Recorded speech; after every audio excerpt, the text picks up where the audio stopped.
You're going to have to play that shot. I'm still reading about that shot. It was fantastic. It was fantastic. But it's against the net. Yeah, I know. That's the thing that got me. When you play hard, it doesn't matter though, but it's got no chance to. Jason. That which one? I don't hear. That's it. Yeah. That's all right. That's what I thought. Let's see what.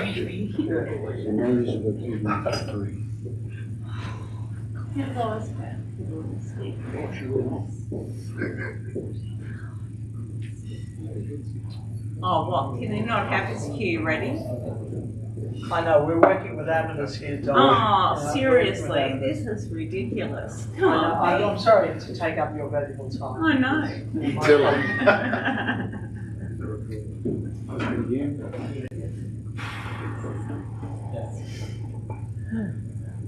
Just tell me when we can go, Steve. Okay, thank you. Good afternoon, everyone, and thank you for joining us. We are here with Peter Gilchrist, who is the reigning world champion.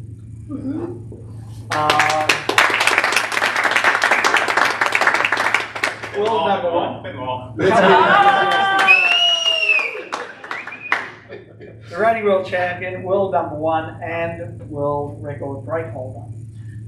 So he knows a thing or two about the game, and I'm sure that we all have questions because we all know very little about the game. So this is a session we call Ask the Champ, where anything that you would like, his private life, his darkest secrets, feel free to ask those questions. He's not required to answer those ones, however, he might choose to do so. So please fire away. Do you want to start, David, with Dead in 2? Okay, so we've got a thing down in Victoria that we call Death in 2. If you take a line from on either side of the D from here to that pocket, and you've got both the object balls somewhere in that area, doesn't matter where, and you're in hand, we call it Death in 2 because you score once, you might score again, but then you're down. What's the thinking? What are you supposed to be thinking about? My mate, well, your mate, Jason Cole, but he tells me this, right? You know, I think one of the reasons for it is because when you play the half ball, you're not gathering them together, you're pushing both away. There's several ways to play this, you know, even this, isn't it? This is pretty much the same. All I do, I try to get, it's the pace of the shot, you know, so obviously you try and get the red pretty much around here, this one out in the open. It's difficult, I know. The last, I try to keep away from this shot, but it can ruin you. In fact, the last World Championship against David, I had this position, and I'm something like that. I'm not in hand, so I'm playing off the red. Right now, most players, and I would have done when I was maybe younger. I had that there. Most players here, I think, would play, it was something like that, I think it was. Yeah, that's right, I can play in off the red, get the red out here, and play in off the red and push it over here if I want. But the shot here is to play the in off red and actually keep the red still in baulk. Most people would think, oh listen, I've got to get the red out. You know, you don't want to leave the ball in baulk. But this shot, you can get them to the top in 2 shots. This way. Now the way to do it is in off red first.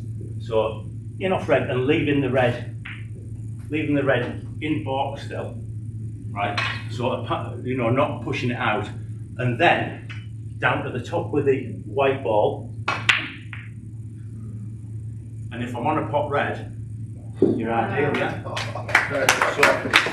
we're supposed to here now, and to get out the long stuff and pop it and screw away back down. That's an easy shot, yeah. But obviously that goes there, you're all right. Yeah. And, so it's all about for me. When I was young, I started playing this game when I was 12. So I had a good base really from the age of 12 to probably 17, 18. I couldn't play top of the table, and it was all about the half ball game. So my half ball game was really strong. You know, if I had a red ball in the middle of the table, 9 times out of 10, I'd feel comfortable at playing 10 in off reds and just bring it up and down. You know, in fact, I played in 1987. Well, I was born in '68, and in 1987 I played in the World Amateur tournament. I played a guy called Joe Grech. Joe Grech made a 442 break against me. He was a really good postman's knock player. I could only play in offs, but I managed to beat him. I made a couple of 200 breaks just playing in offs. You know, so when I was 18, 19, that kind of age, I still had a strong in off game. Now, all I try to do, whenever I can, is just straight to the top, you know. And even from the break-off shot, you know, players, the conventional break-off shot would be red in ball. You know, maybe it's the white on the side cushion here. And the idea here, obviously, is to play what most people do anyway, is half ball and try and get a cannon, you know. But my main aim here, and especially when you play in the 100 up games, now my main aim when I'm playing this, obviously getting the cannon playing a half ball is easier, right? But that's missable because you can go around the back of the red. You know, if I play this cannon, especially let's say the red's there, you can go around the back and you can miss. So the main part of this shot, when I play my opening shot, if a player's played this shot on me, all I'm thinking of is playing this ball very thin and getting it behind the spot. Now, if I manage to get the cannon, I'm at the top straight away, yeah? But also, if I miss it, I'm leaving my opponent tight on the top cushion. Now, if I play it half ball, if I play this shot half ball, my opponent's balls want to be coming there, here, and he's got his hand on the table, and he can do some damage. You know, but if I get him down here, and I'm playing it at a pace where if I miss the ball, I'm going to be playing around here with my white. So it's always like you've got to think of, you know, all them different things. Really. I don't know whether you all would think of things like that, but that's what's going through my mind. Yeah, we're way ahead. Did you see how many times we've done that? So yeah, so anyway, death in two. Yeah, I don't know what to do yet. You avoided the topic. It's a tough one. It's a tough one to do, yeah. You get the red back and ball. Can you show us a couple more of your different two? Yeah, well, this shot, I'll tell you one of the, you know, one way. That's a really nice shot, and a guy called, really good player, good friend of mine, Saurabh Kathari's father, Manoj, and he taught me this shot probably 7-8 years ago. I never really thought of it, but this shot, you know, a death in two. Yeah. Now this one here, obviously, most players would just think, right, get the red out here, you know, maybe play this shot there and get something like that, and you're on the in-off and a white. Now the problem is, playing this shot, what you can always do is, you end up on the cushion and the ball can go there and you're finished. So, the way Manoj plays this, and I think it's really good, is you go the other side of the yellow ball. So with left-hand side, I'm trying here to play the cannon, red, middle of the table, my white, double kissing on this side of the yellow, not this side. So this side, pushing it along, I'll finish here, and the yellow will finish there. Yeah. You know, and then it'll come back. It's a really clever shot. Yeah. So, here we go. Yes, it's really clever, but can you play it? Well, let's see. No, the other side, that's a bad one. Yeah. And how we get out of it is? Say that again. And how we get out of it is, Peter? This one, hang on, let's see. Like this. That's how you knock though. Yeah, that's a bad shot. Yeah, but I want to know how to get out of it. Like this. Like Yeah, that. no. No, I Now want the to thing know is, how to get out I'm not making any excuses here, but with these tables now, when you've got a slick cloth, right, what happens here, I hit this ball and it slides a little bit. With these, it traps and it doesn't spring out, so they're really sharp. I'll have another go. One more go, Peter. Yeah. Put me under pressure now. Well, Peter's really telling you practice makes perfect.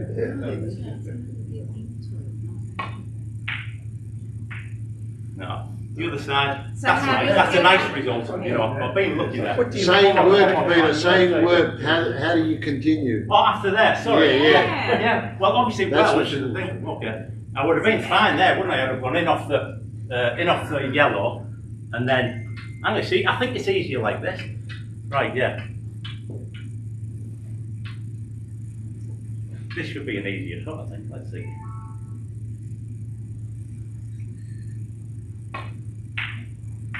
No. And now how do you get out? Come and show us It's the opposite. Oh, supposed one to be the second. other Right. So you're putting, Yeah. Peter, you're putting check side on the Check triangle. side, yeah, because it's Push pushing that. it, yeah. Yeah, But it's difficult on these tables to take. You've got to be Like, precise. let's see. Yeah, blame the table. That's the That's shot. the shot. That's the shot. Oh, yes, from here, yeah? Yes, No, yes. I wanted to know from where you were twice when you Oh. misplayed it. Yeah, How what do was you in get that shot out if you once where you was I misplay again? that? Where was it? It was, so I've got the red day, was I? Yeah. Something like that, was it? Yeah, Closer. no. Play it again. Yeah.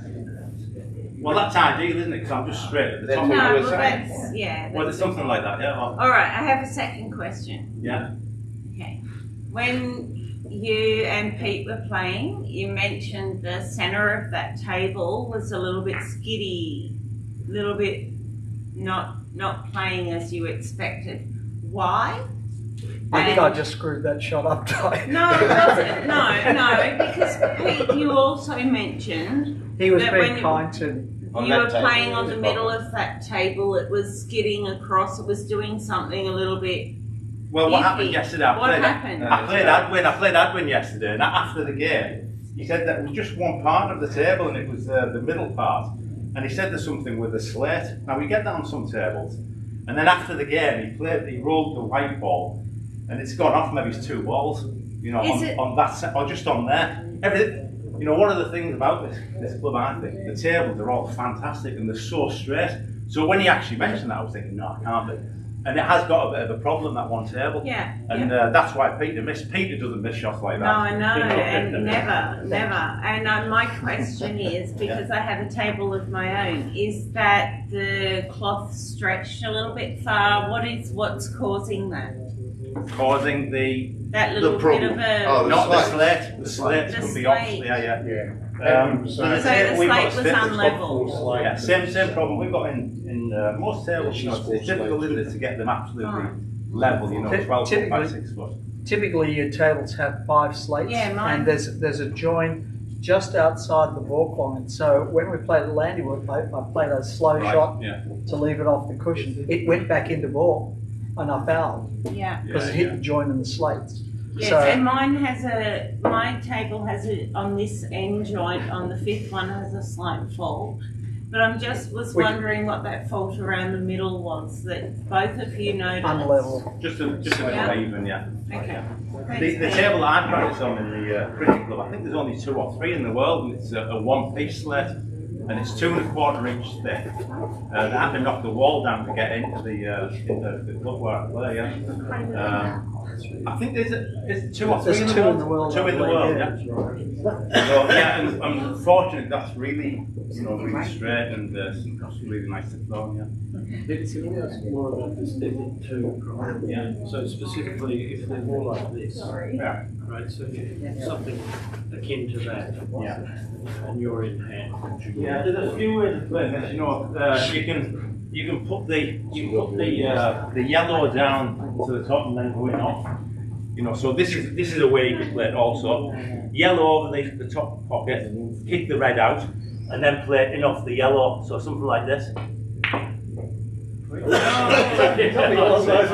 Death in I'll one. do that against Michael Pearson. Oh yeah, something like that. So it's obviously that. I can do that. And I'm on there, yeah. You know, That's my shot. you know, it's funny this because I didn't realise. I used to do lectures with a guy called Mark Wildman. Mark Wildman was the world professional billiards champion in 1984. I won it in 1994, the first time I won it. And Mark, when I was 16, 17, he used to do a few exhibitions around the Teesside area. And he wouldn't play. And so he'd get me to do the shots if anyone was asking. And it works really, but when you're talking everything, you forget to do what you're doing, you know. And now I've just realised why Mark did that. You know, I've just missed an absolute sin, haven't I? Where was it again? Something like that, wasn't it? Yeah. Let's have another go. It's not an easy cannon, that. I know.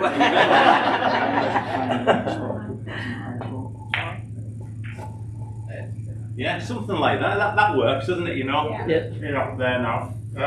Now I don't like playing that. You know, that's one of Jason Colbert's shots. Really, he said this. What do you think about doing this? Don't really like it. I like to, if they're where's it again? About there and there. I like to play a few little cannons and just work them out when I'm close by. Like I'm a little bit too far away here. You know, so I don't like doing that. I think it can go wrong. I try to, if I'm here, I try to get close to the balls and work them out. Maybe play 4 or 5 little cannons for this position. But something like that, wasn't it? So I just try and get them really close in. You know, and that's all right, isn't it? You know, I'm close now. I can do what I want. I'm screwing off the red. You know, I put the red over this pocket even. No, that's all right. Lucky there, aren't I? Yeah.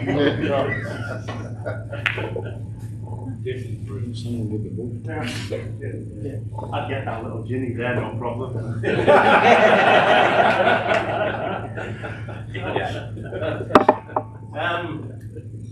The other one, you know, I think the game is like, I don't know whether you know the highest break in billiards in the world, a guy called Tom Race.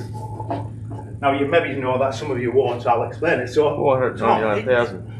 Sorry? 35. 499,135 unfinished. And people paid money to watch it as well.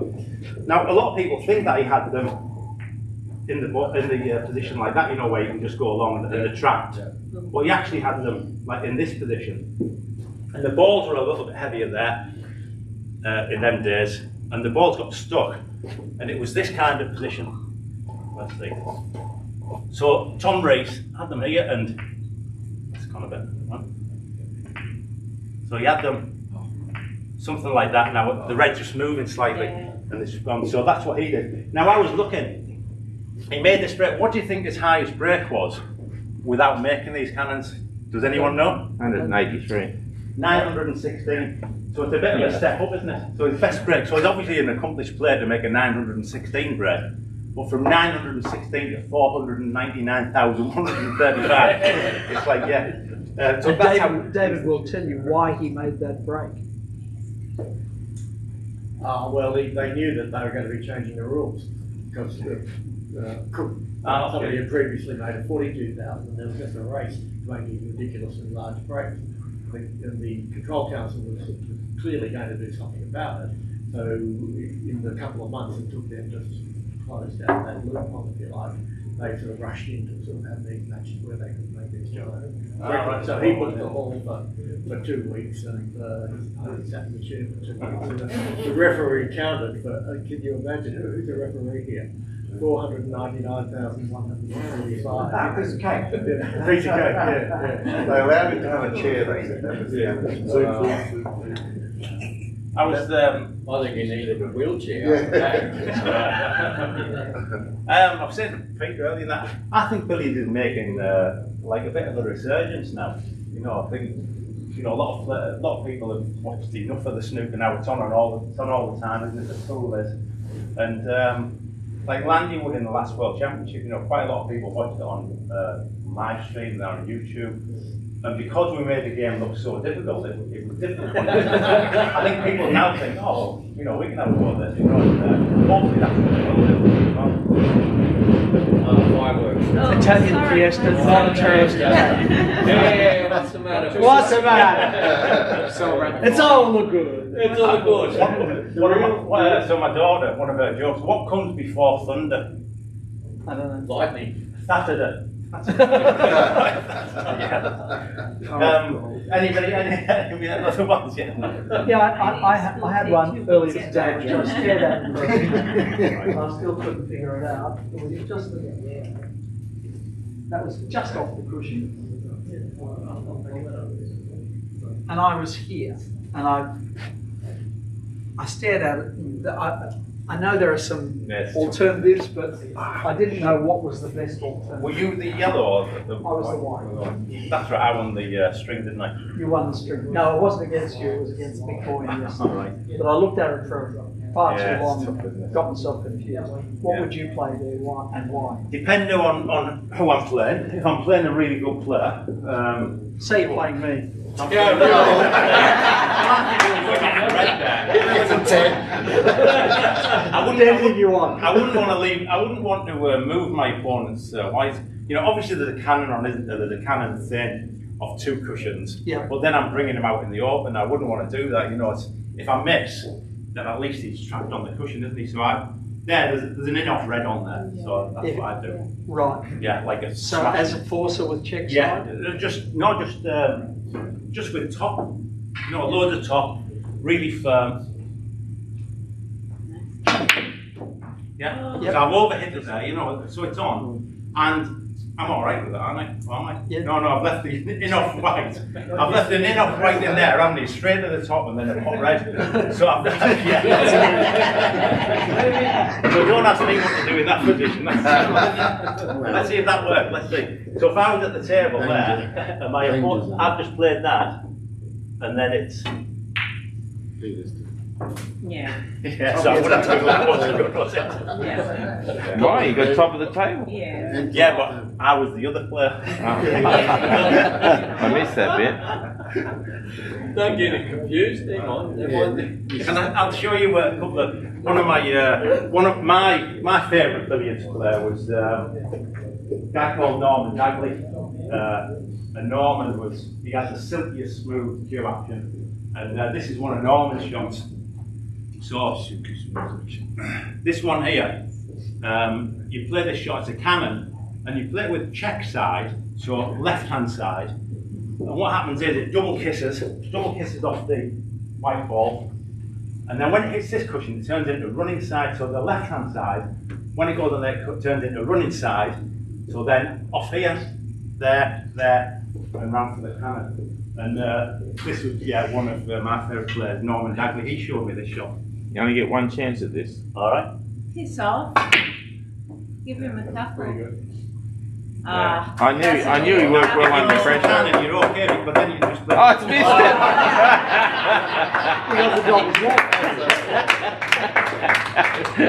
it. One chance and you fluffed it. Another favourite of mine, Rex Williams. I hadn't spoken to Rex for a long time, but after I won the last tournament in England, he was meant to be dishing out the prizes, but unfortunately he was down with bronchitis, so he didn't make it. But this is one of Rex's shots, and he used to call it the choo-choo train. So, and this one, you play with left-hand side, left-hand side off the yellow ball, off this cushion, and it comes to about here. But meanwhile, because I've hit the yellow ball, the red ball is moving along here, and you meet up. And it's something like this.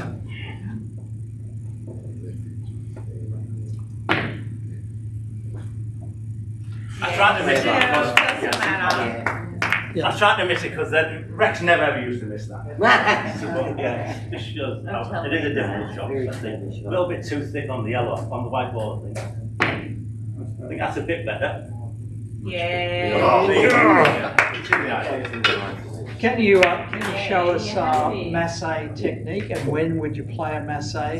Right. Now I've got to tell you, I was playing Peter in Ireland one time, and we all know who's going to win. So at one stage, I just decided to roll up on top of his ball. So shot after shot, I'd roll up on it to get him to play masse, so I could see his look. And he looked at me and said, "What's your game?" And I said, "I've paid my entry fee. I want to see how the deal goes." Well, I think again, like it's a bit easier on a slick cloth, the massage, you know, because it grips more. On here, you've got to get into it a bit more.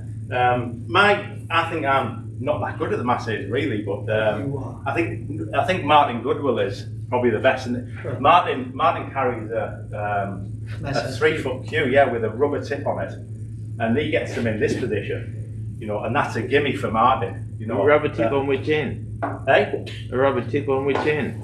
The playing end? Yeah, the playing, yeah. I need to get that all the time, you know. But yeah, it's just all about turning the hand over, and then the cue is coming away from you. So that's the idea. It's pushing away.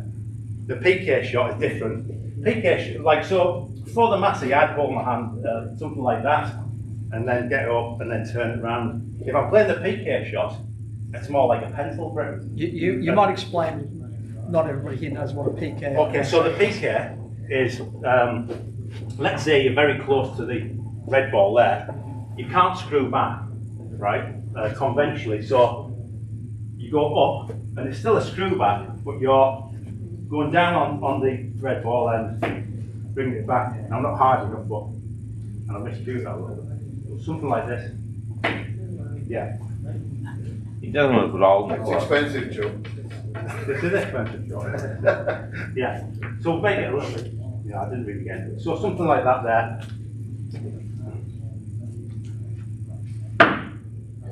Yeah, bit better, yeah. So, and what's the difference between that and Massey?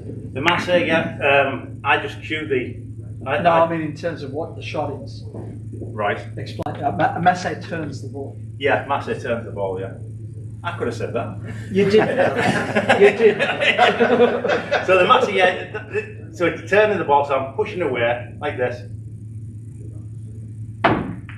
Wow. Yeah. So Is that side or playing? and you're not meant to. Side. Depending where you want it as well, you know, like if you want a deep, which that was, then I'd be right up like this. If you want a half, it all depends. And it's like a snooker, you know. Sometimes you sort of swerve round the ball, and so it'd be something like that. You know, if you want a deep swerve, it's up here, and all depending where you want. So for the Massey turn, that you want to be like round there, yeah. So Peter, what about Massays when you're going clockwise? It's the wrong way around Massays. The wrong way. Yeah, difficult, isn't it? There's a guy in Myanmar, Pauso, who beat me the last couple of times we played, and he can play them left-handed. So obviously for a right-handed, you know, you're pushing away, and that's like ideal. The other way, he can play them left-handed, right-handed. Yeah, but for me it's difficult. So if I'm going the other way, let's see. So there. So instead of going that way, which is easy, because it's coming away. This one, I play it more like a PK shot, I think. Yeah. So a little bit. Oh Yeah, which is harder. You know, yeah. I'm trying to miss so you realise how hard they are. Yeah. But I was just playing. I just said to Gary. Gary had this position, and because I said to him after the game, I said, "You're world number 10." I said, "And you played this shot." I said, "It was ridiculous, you know." But You know he's here. I think you've got to. You know exactly. Yeah, you know. Yeah. So he had something. Where was it? It was something like this, right? And he's played. That's it. Yeah. And he's played the follow through to be on the pot red. Now what you do here, obviously, you just play very thin, and then you can get to the top in. So you come away, and then you back down to the top, which is ideal, isn't it? Now you know I'm right at the top of the table now, aren't I? Yeah. So in 2 shots, and it's all about having the knowledge. So that's great, isn't it? Great 2 shots. Gary's played this shot. Where we go? Yeah. So Gary's played this.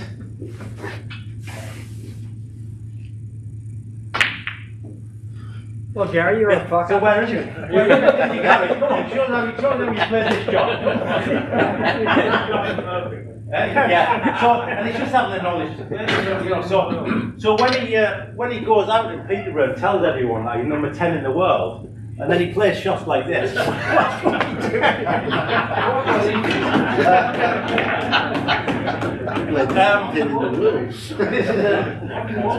He takes it all in good heart, Gary. This is another nice shot. Top of the table one, you probably know this one. So the double kiss off the yellow, double kissing onto the red ball, and then the yellow ball behind the spot.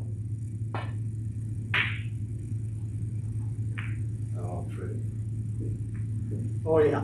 Yeah, nice shot. So everybody wants to know what do. Can you read their mind? Yes. All right. How did you know? Everybody wants to know. Apparently yours. If I could, I'd probably beat you. Everyone wants to know if they're at our level, say my level, what do we need to practice for top of the table other than top of the table? What do we need to understand to improve our top of the table? Well, I think where I learned the most was, like I said, Mark Barn was like really good with me. I used to go down to his house and he used to coach me.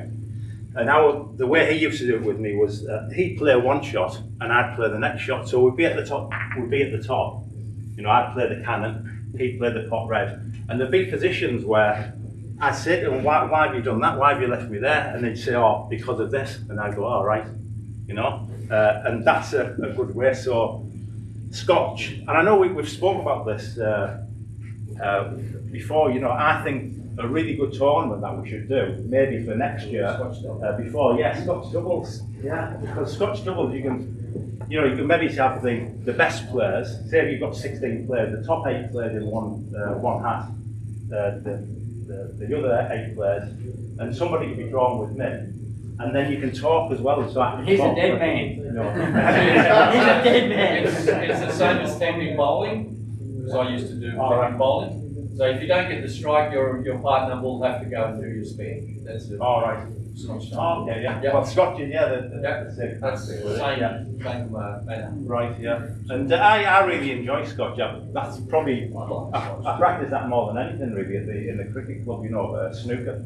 Played snooker Scotch because it's always close. You know, and I think that's what we should do. If we can do that next year, it'd be great. We did one here, and I had Jason Colebrook and I had 6 consecutive centuries. All right. Yeah, we were like maiden. Yeah. Oh, very good. Yeah. Mostly his. He got 75. I got 25. I was knocking in 2s. He was knocking in 3s. Oh, very good. Yeah. So that's what that's the way. So play Scotch a bit. All right. Yeah, a bit of Scotch with a better player, and then you'll come on a lot quicker, I think. Yeah. And a good way is I used to practice it. So it's reverse top. It's a little bit easier. So reverse top, and I used to try and when I was younger, try to make a 30 break by the time this ball got between the pyramid spot and the red spot, and the idea with this is to try and keep it going in a straight line up the table. So it's a pot red, or ideally 2 pot reds. I'll just play it a little bit. So ideally 2 pot reds first, but so it'll be there. A little cannon. So a little cannon, and then on the pot red. Now you've got to have the touch, so you hardly move this ball. It's good if you can pop the red twice because then it doesn't move. I played a bad shot. But what happens is this ball will be if I push it over, which I played the first cannon. If it goes in this direction, then I'm going to be playing the cannon from this side of the table to push it back towards the centre. Now I wouldn't want to be playing it from here because I'll push it even further away when I play the cannon off the red. So ideally cannon from there, red, and then more towards the middle, and you try to keep it going in a straight line. And then obviously when it gets to about there, you play the pot red, come this side, and then back toward the spot. So that's a good little practice routine, and to get your touch as well. Another way is I should do this a little bit for maybe 5 minutes. I'd set up all the snooker balls, so you'd have the yellow, green, brown, blue going through, and I'd be playing the double kiss, and just I'd say to myself, right, double kiss it up to the yellow and just get my touch. So that's a little bit hard. That's up to the green. So then the black would be here. I'd say, right, double kiss it up to the black. That's about the blue, so that's not very good. And it just gets your touch going a little bit. And so when you get to the top, you know, it's all about the touch. Someone was asking the other day about Walter's tap routine. In Walter's book, in his green book, he talks about this exactly. Does he do the same? Tap. All right, yeah. And for this, I think you've got to find the right cue for yourself as well. You know, on the balance point of a cue, you know, mainly the 17 to 18 inches from the butt. So this one's about that. So the balance point is on a cue. So the balance point is there. So about 18 inches. And for me, that's what it's all about. Like if I pick up a cue, it's just it's not so forward weighted. It's not too much at the back. It's just what feels right for me. And so you know, it's ideal to get a nice cue that you want. It just so happens that Jason Hastings, he's got a few cues for sale, so anybody that wants them, Now in fact, you used green base have used lots of green base cues. I did. Well, what happened, I was very fortunate. Well, I say fortunate. I was unfortunate in the fact that somebody stole my cue in Singapore. I left it on the table. It was the cue that I made the world record break with, and so it got stolen. Now, luckily, a friend of mine, Stuart Green from Green Bears, he had lots of cues, so I went down there, picked up 4 or 5 cues, and the balance point of the cue that I used is just the same as the Hunt No Burn that I lost. So really, really fortunate for me. And yes, Stewie has the best facility in the world probably for selling cues. And you're very fortunate now, by the way, that Jason's took on like a franchise, and you can get the GBL cues from Jason. Oh, yeah. So get yourself down there in the morning. What time are you open, Jason? My appointment 7 days a week. Couldn't give them more thorough. Why? No, absolutely. No, well done. Do you do that? Yeah. Do you? I used to. You're upright and. No, Yeah, well, I used to. here's the funny thing, you play an Edwin, and I was just practicing here, right? And he turned to me, Andy, what are you doing? I said, oh, I'm just fiddling around with nurseries. And he goes, Andy, this is 2023. So, No, I do. Yeah, I like playing nurseries. yeah, I thought it's a good skill. Yes. Peter, let me ask you a question, Peter. Alright guys. The weight, this is about 18 and a half ounces. Is that the ideal weight for? Yeah, I think we're all different now, you know. So. What about throw and swerve? Do you get a lot of throw? This is, I think with maple, it's a stiffer wood. Yeah. So there's not much flex on this. It's quite stiff. Yeah. So what happens there is, and this is a titanium ferrule as well, which doesn't throw. Yeah, I changed it about 2 months ago.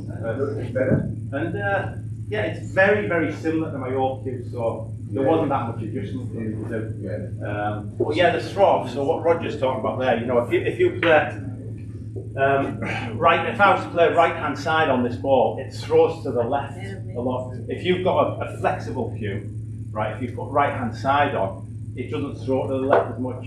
You know, the flexion is more, it takes it into the cue. You know, but if you had like a steel cue, it would really push off to the left. You know, like the weight of it. Yeah. So, yeah. Alright, I think we might wrap it up. Everybody give them a round of applause.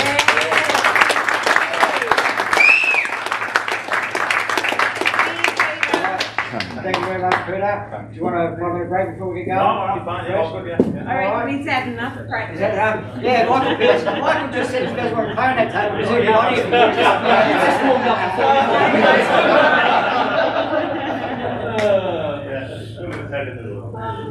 All right, guys, ladies, welcome to the final of the 2023 Marconi Sydney Open. Come on, cue ball. We have our defending champion, Peter Gilchrist.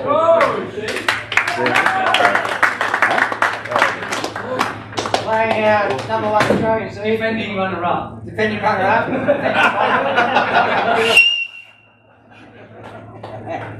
Our referees for the match is Mr. Phil Guns and Mr. David Baxter. Right, guys, I'm going to hand you over to the referees. Good luck. Good luck. Let's check your referee's weight this time. I think we should only make it an hour, but you know. 2 hours. How about 10 minutes? I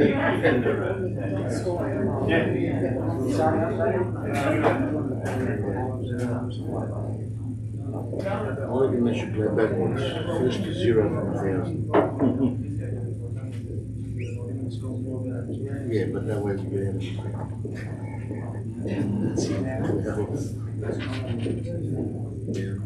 Before we start, everybody's phone turned off? Yes.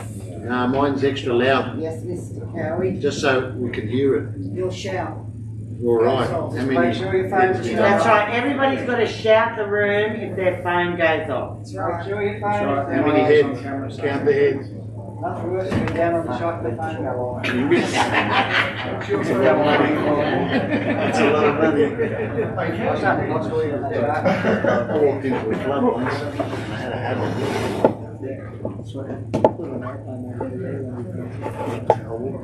Monica, what's your numbers like to ring out? Straight off. She'll lose a brain. Yeah, straight off. Objection.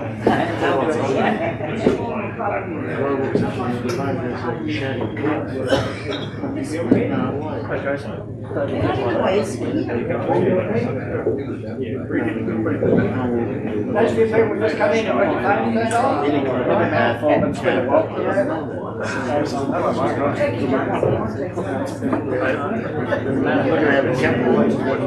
Yeah, I'm hoping.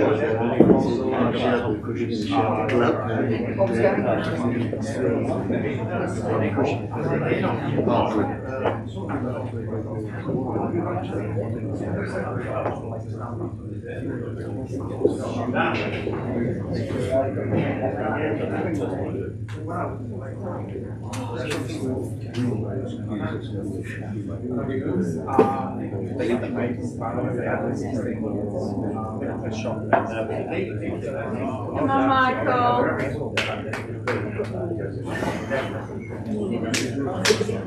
Come on. Ozzy, Ozzy, Ozzy. Oi, oi, oi.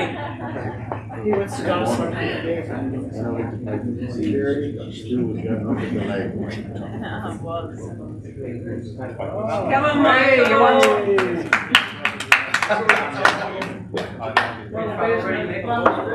Hopefully you need 300. There's the light. Peter Gilchrist to break.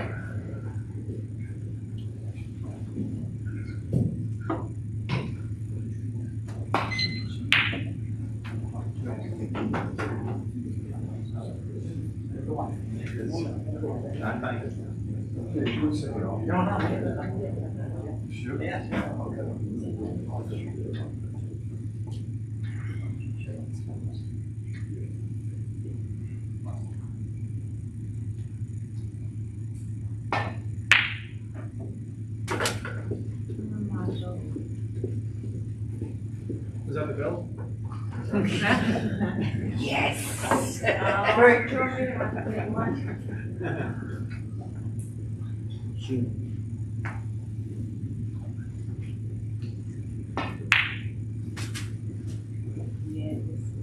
Yes.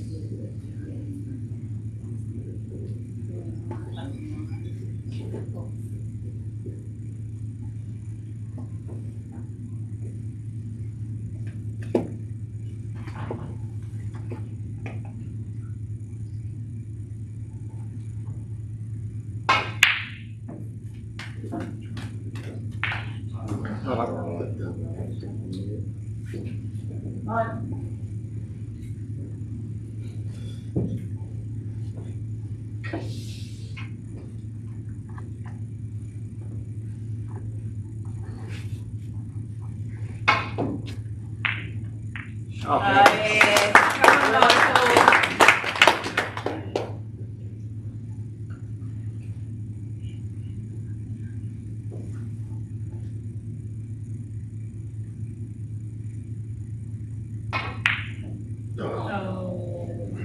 Michael Pearson, 11.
2.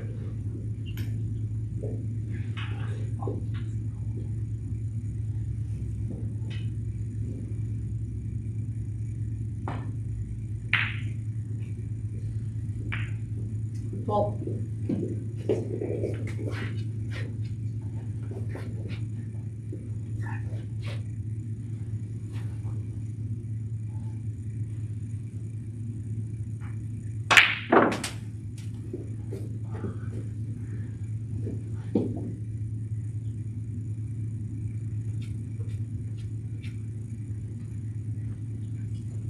7.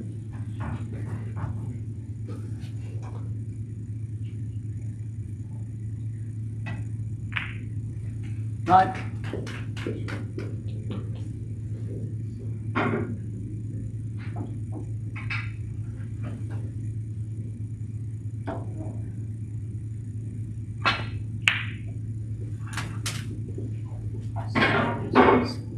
12.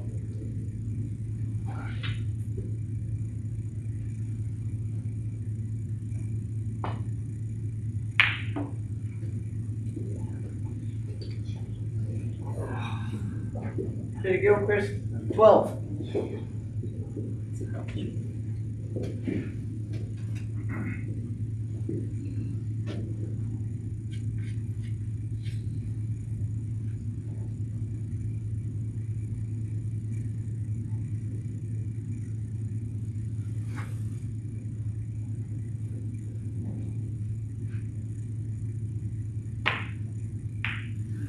Chip.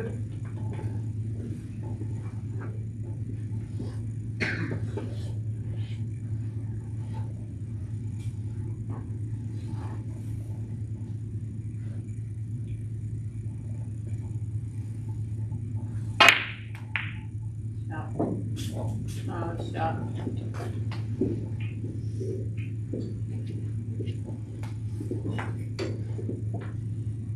7.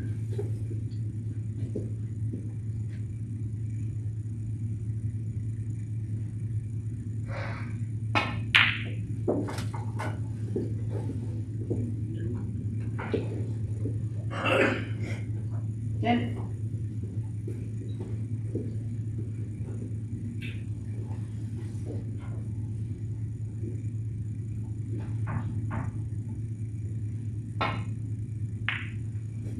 2. Michael Pearson, 10.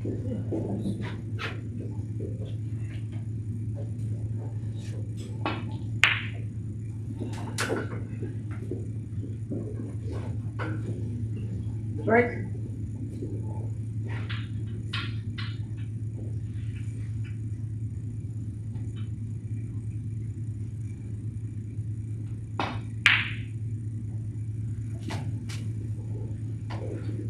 6.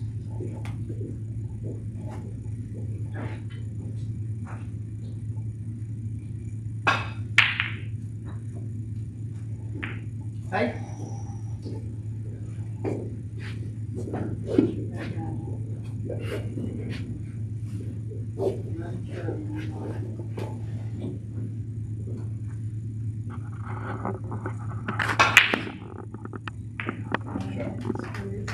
10.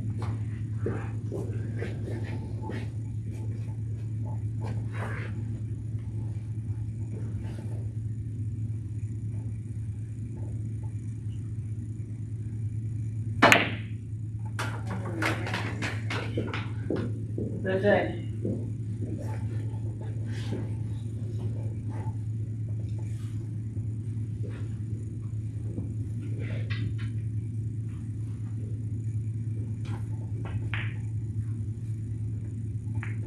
15.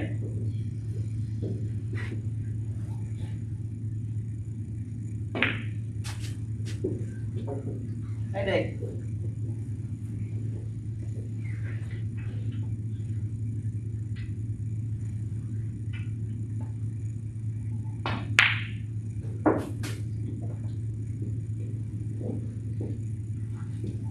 1.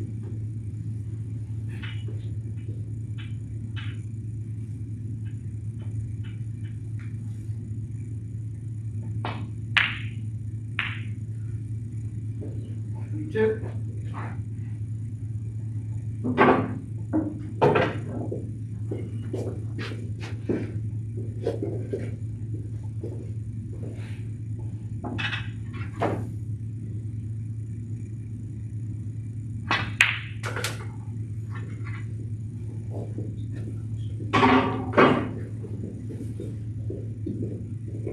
Five.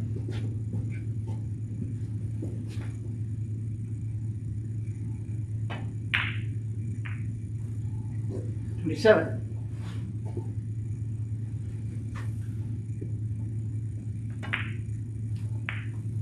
29.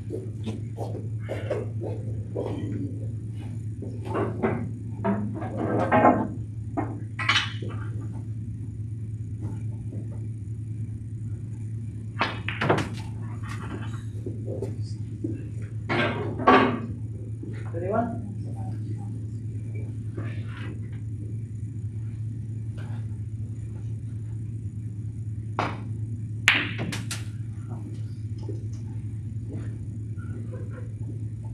33.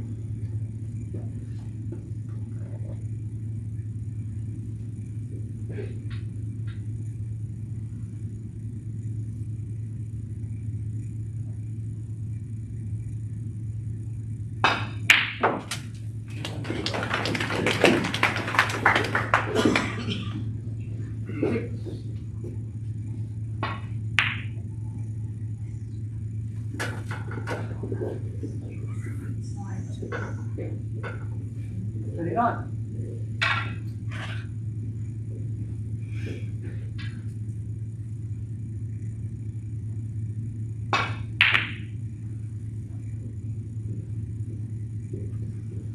41.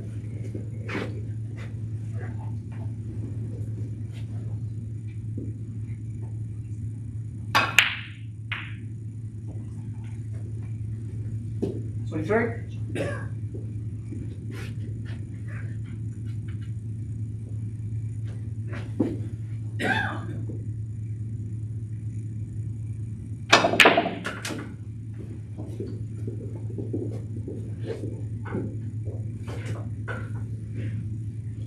45.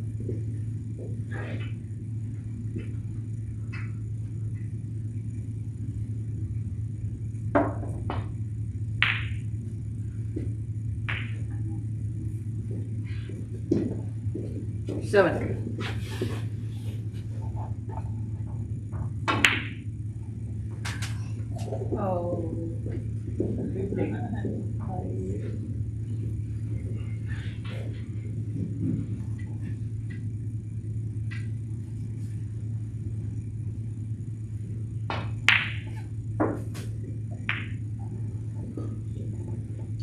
3.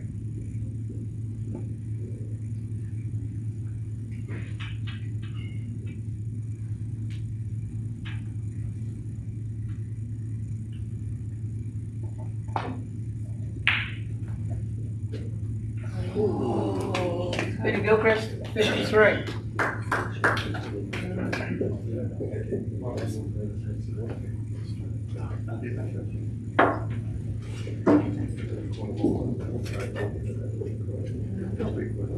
Come on, Michael. Come on.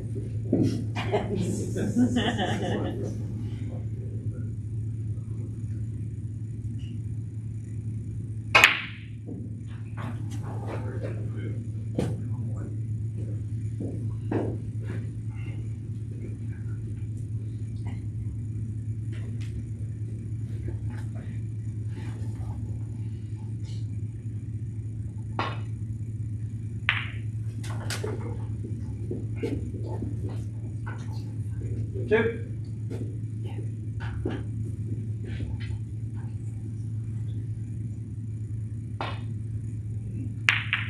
4.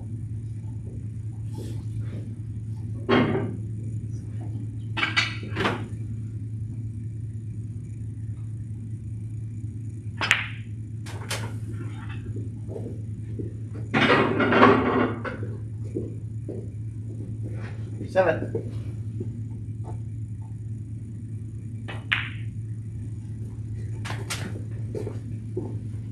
8. 10.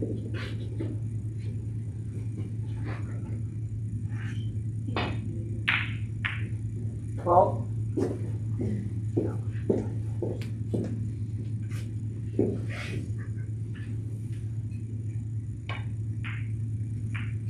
14.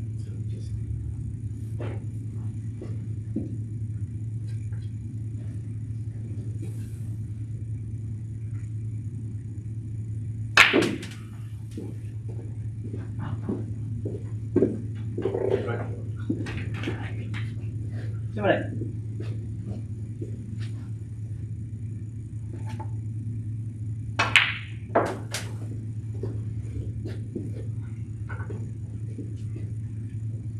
20.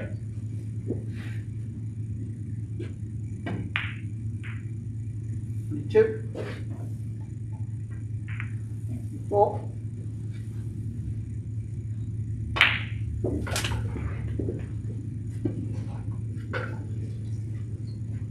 27.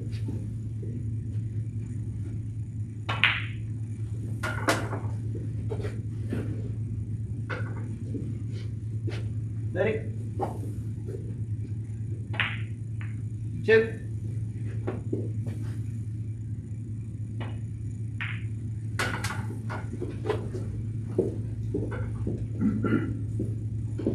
5.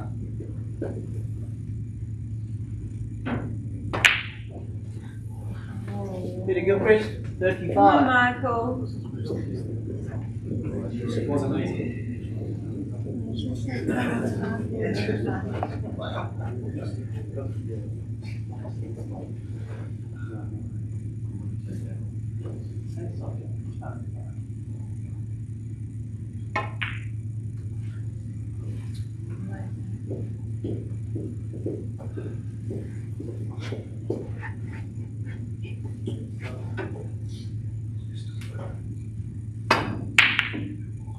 Two.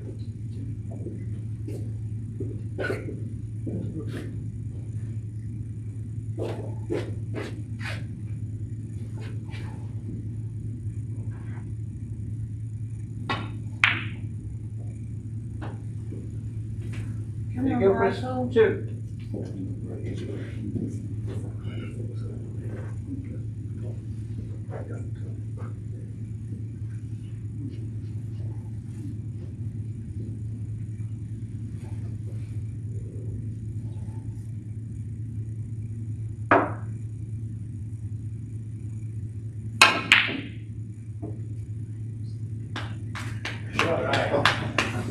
Sorry, anyway. That's a beautiful shot. 3.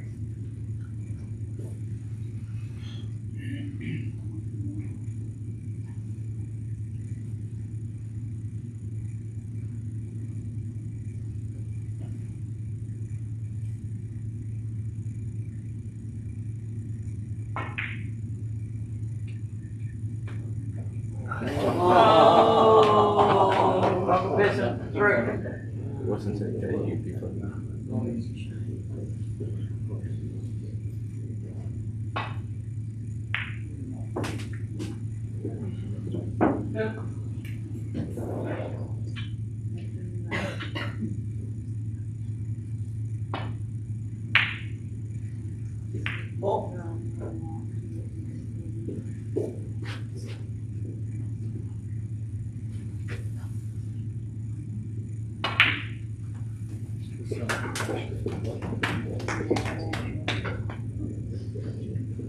Seven.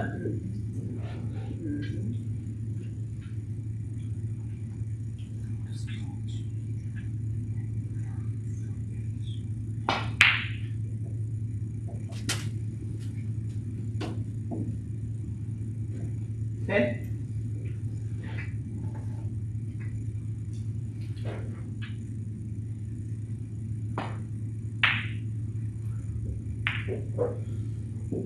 12.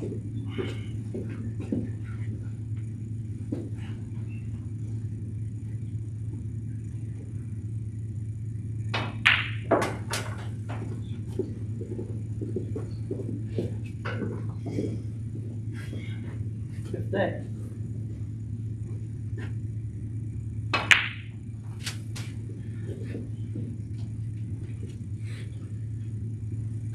18. 20.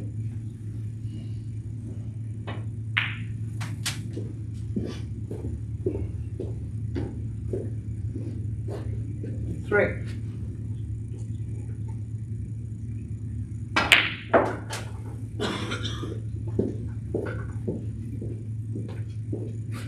6.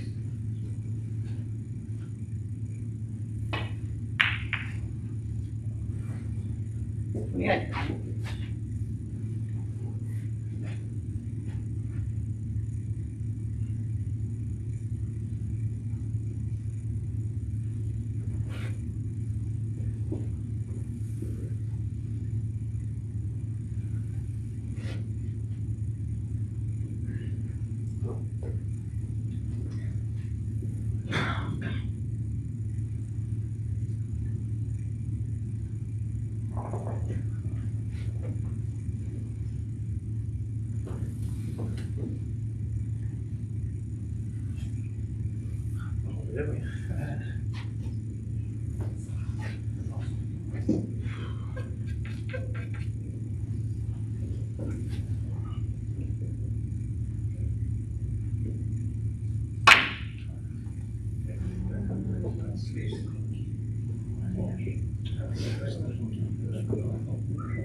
Shot of the day. Can we replay that?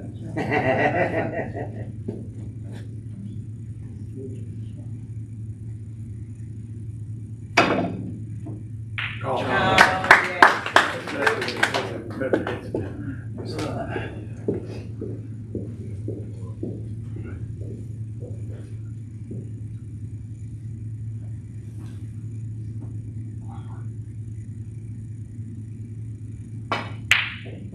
Stretching. Peter Gilchrist. Come on, Michael. 32. Come on. Peter Gilchrist, 134. Michael Pearson, 24.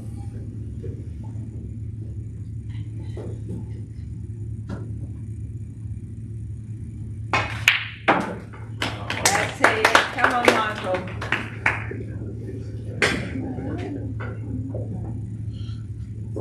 Drake.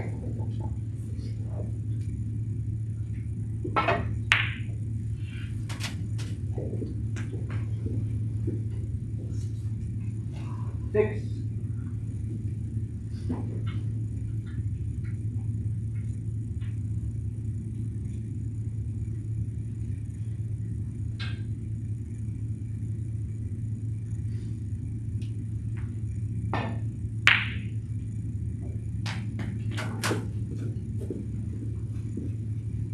9.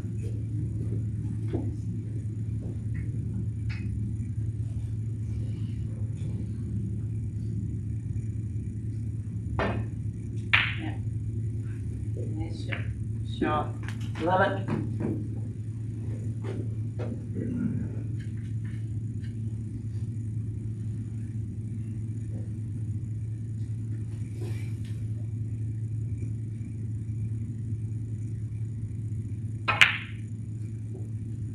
Yeah. Did it?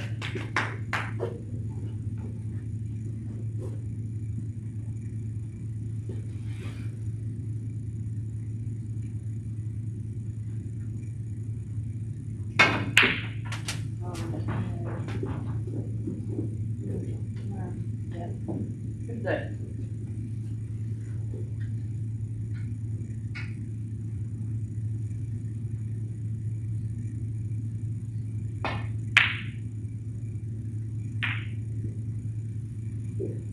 Seven,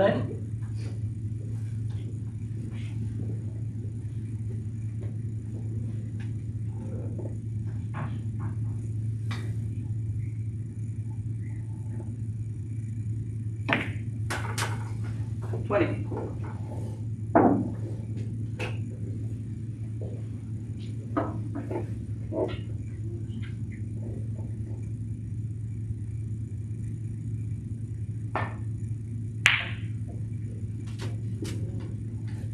22.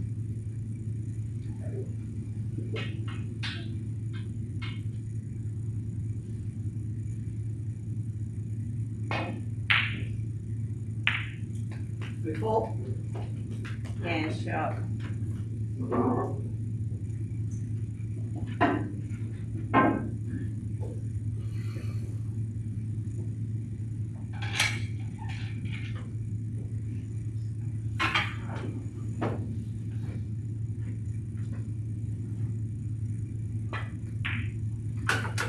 Hello, Michael.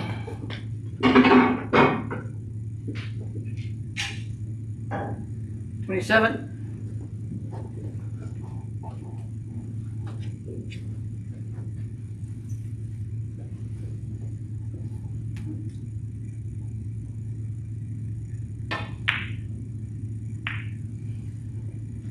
$29.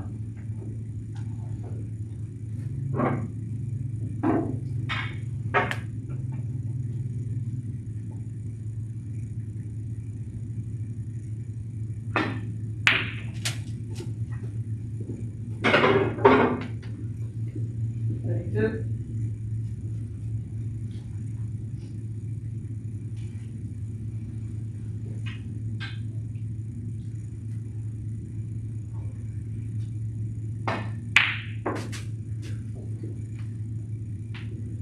$34.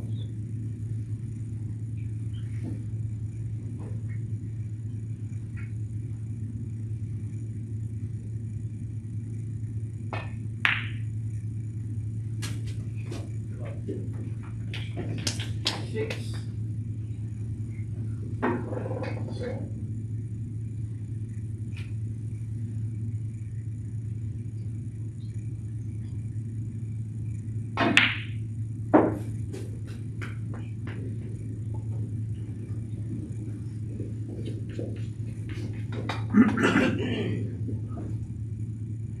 $39.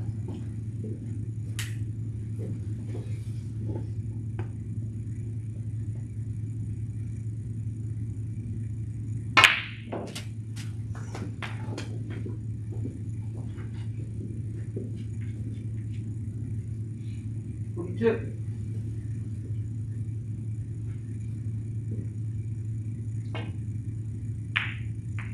$44. No, Michael.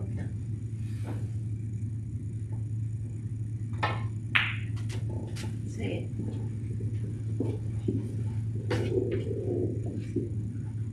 $47.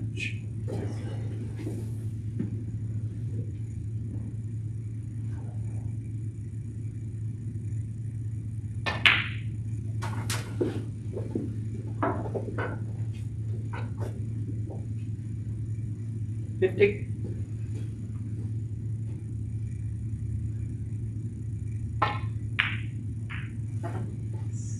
$2.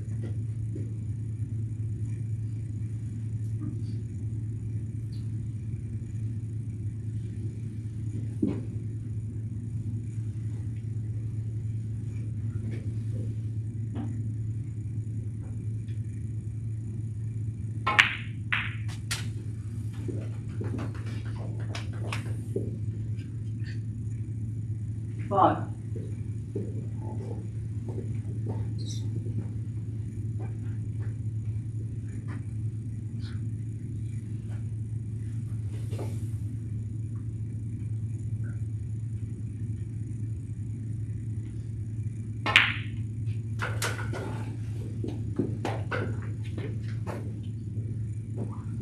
$58.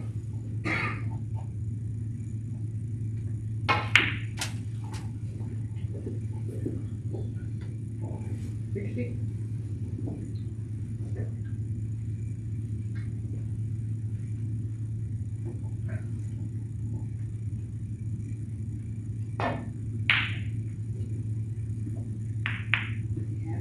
$62.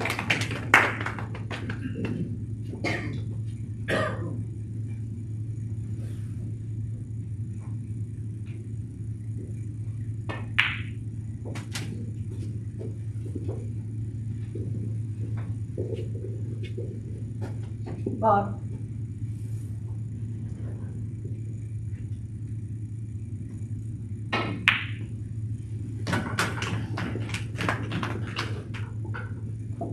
$58.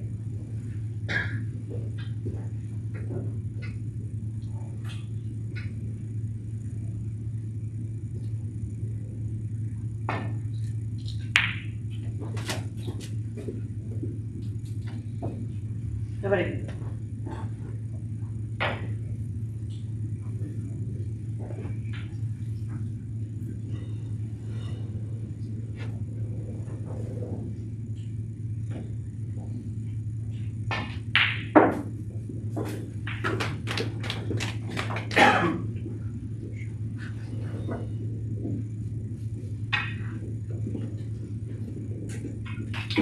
Six.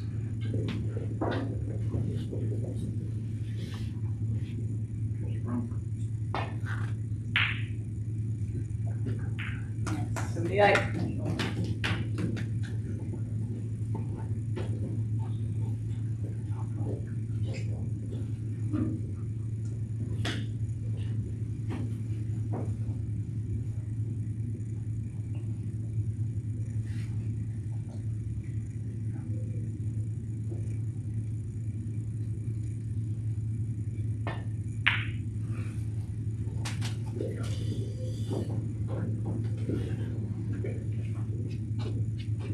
Buffalo morning, 81.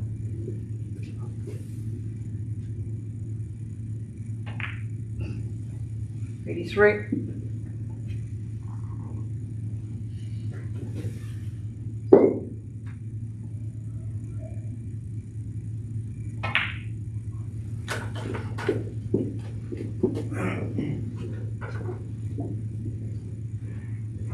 $86.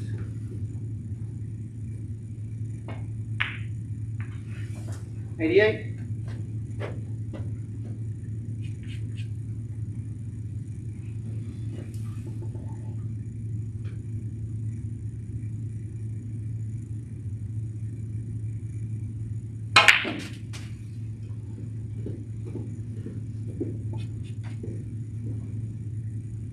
$91.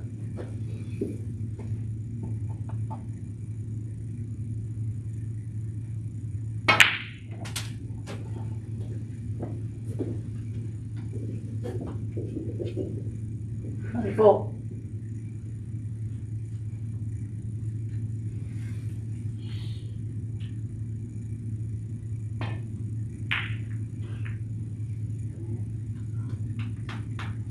$96.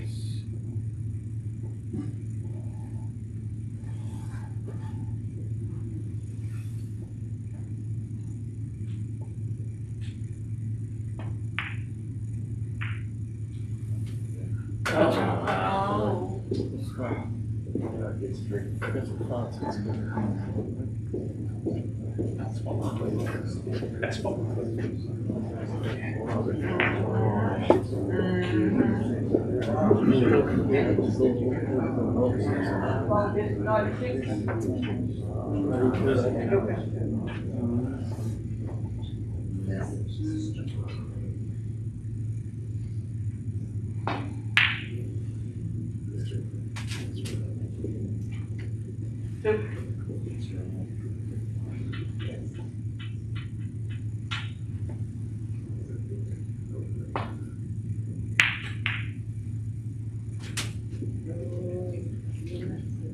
Four.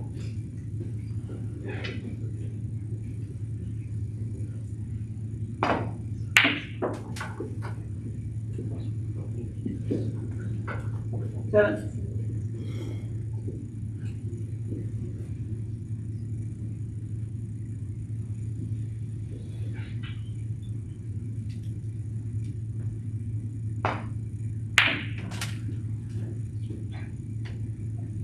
Ten.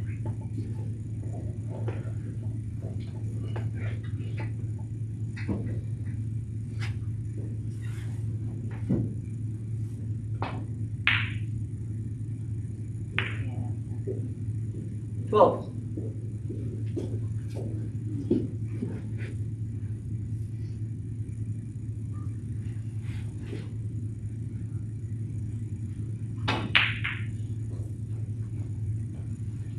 Fourteen.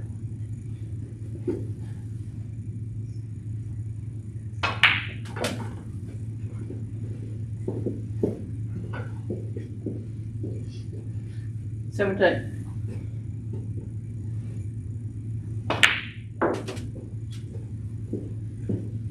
20.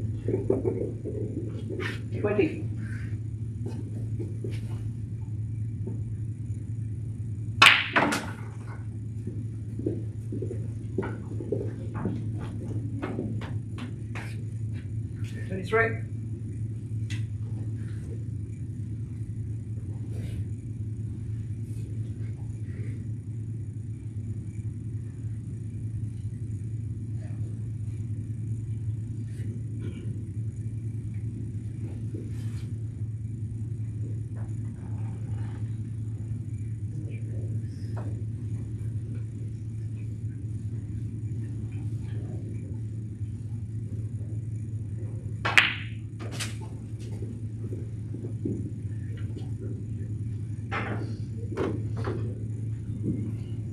Six.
Four.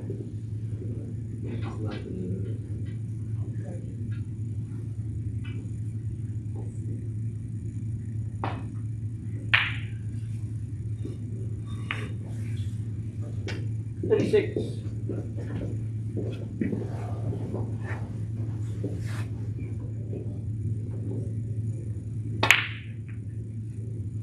Eight.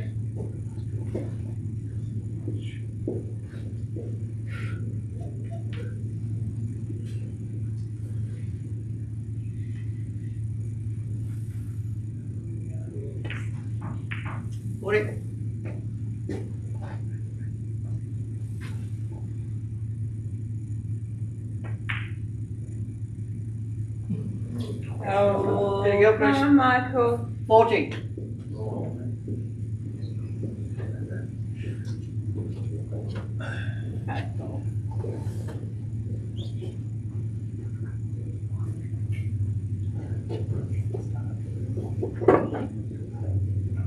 Unlucky you.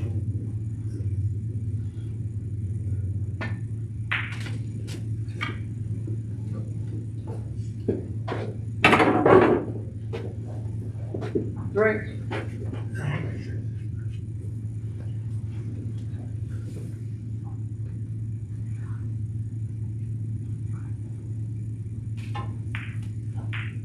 Five. Yeah, yeah, yeah.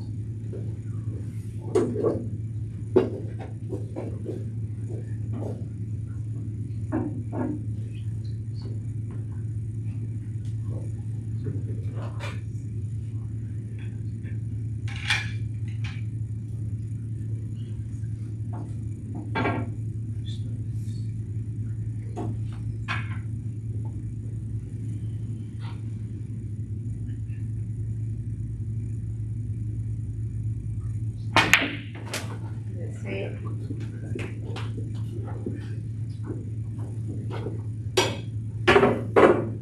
Hey, please don't call out during their break.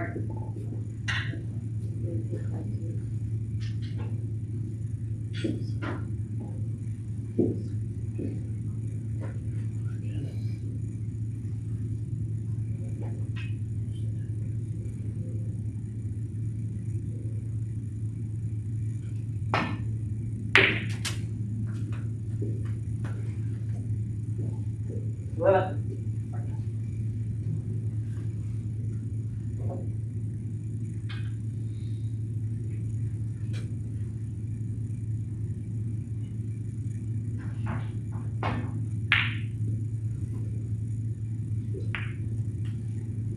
But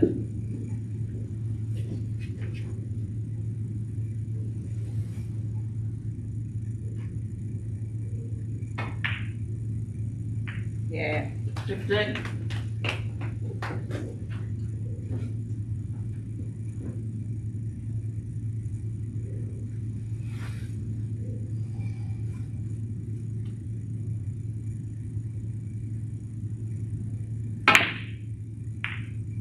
Shot, Michael. 17.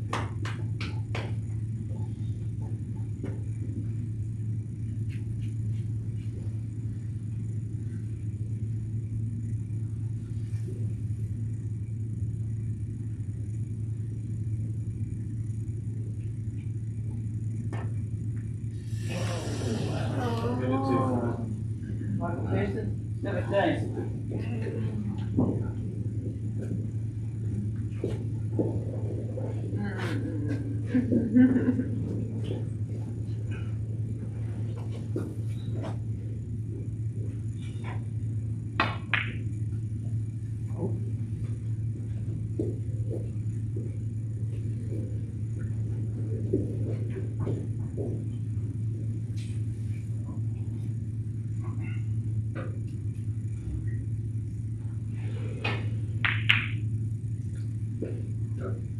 Two.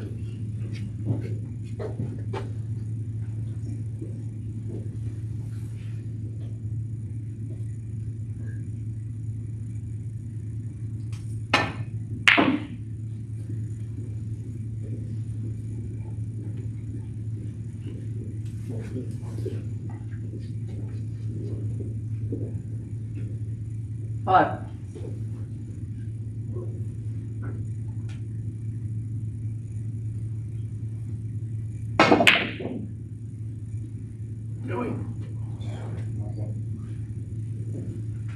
Michael Pearson, 5.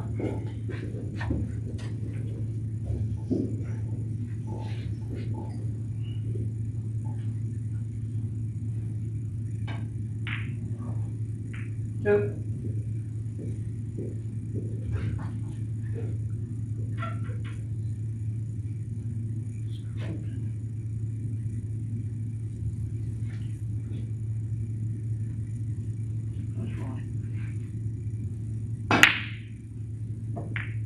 Four. Yeah.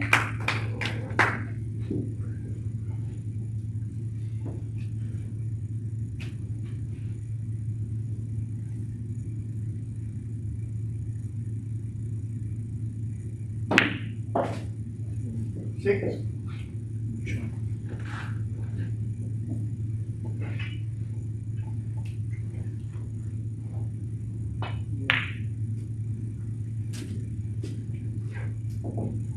Nine.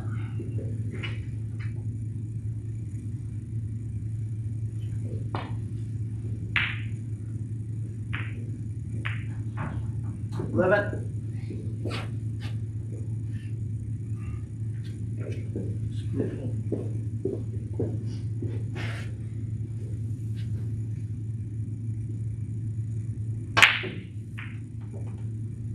Thirteen.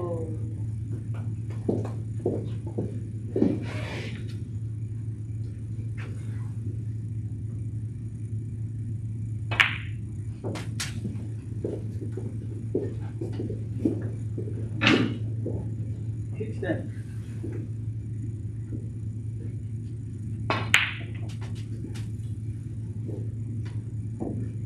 18.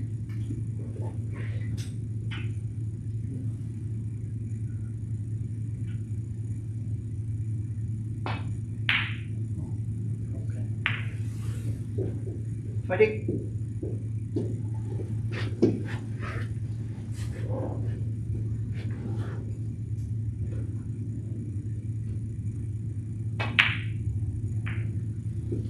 2.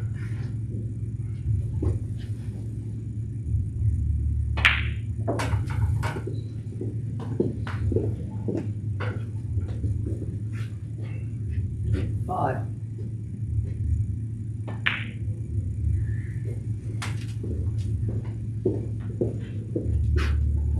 28.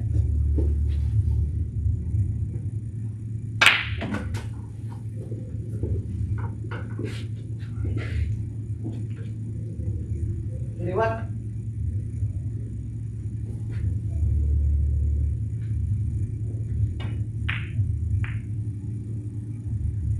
Three.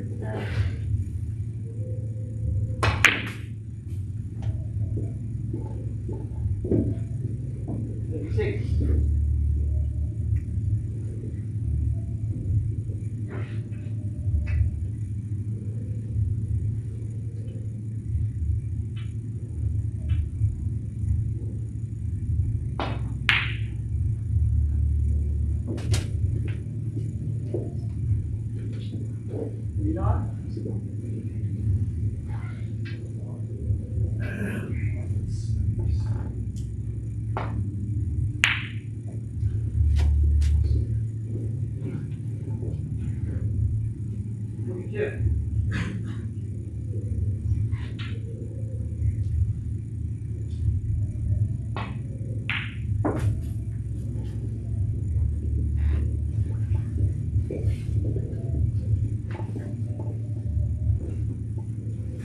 But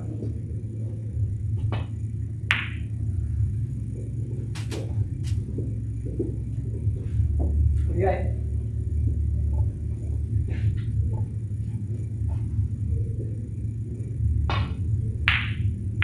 50.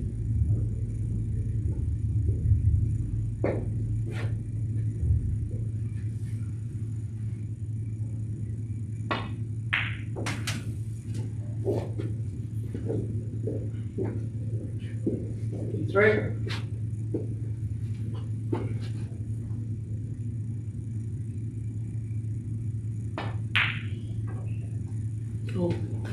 No. Peter Gilchrist, 53.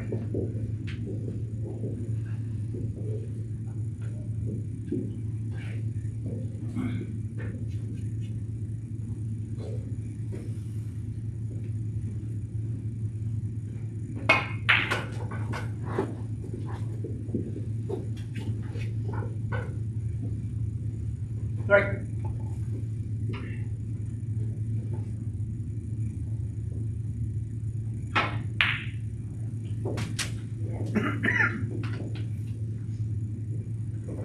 Six.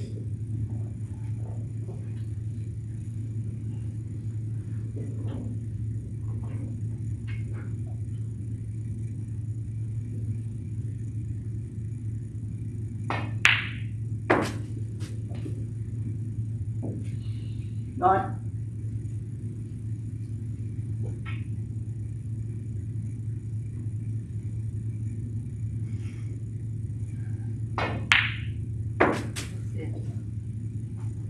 Well,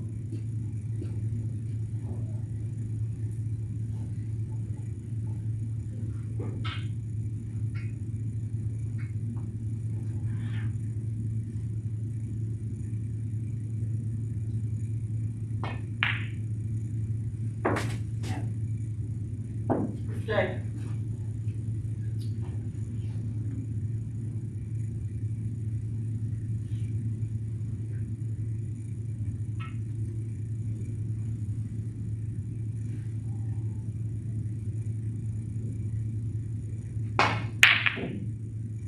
Seventeen.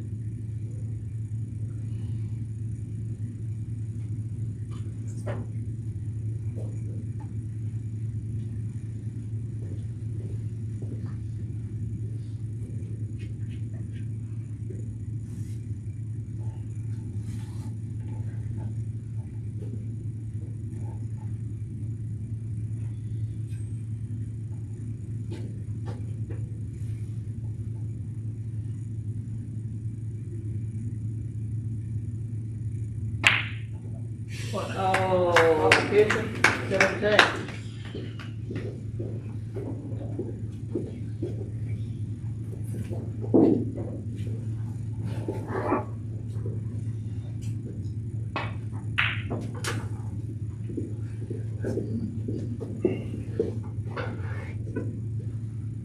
Three.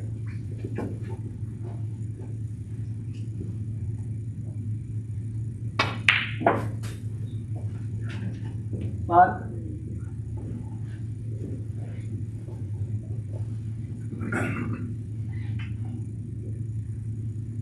long journey.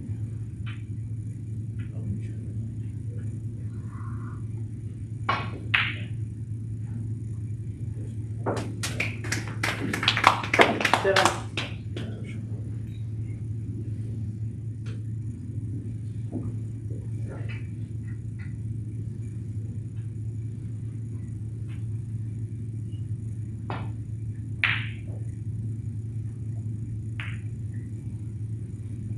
Nine.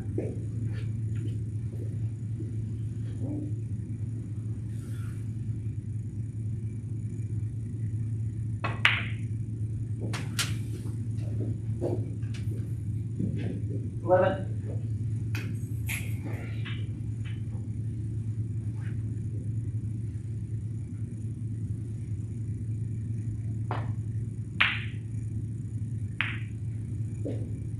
Thirteen.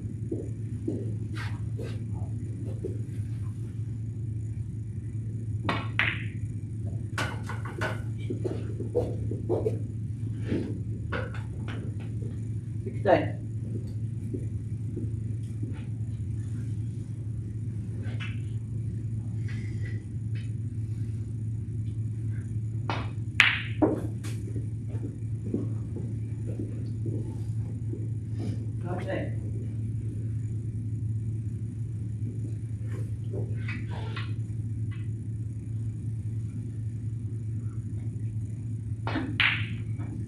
Oh. Peter Gilchrist, 19. Peter Gilchrist, 256. Michael Pearson, 159. Oh, Michael.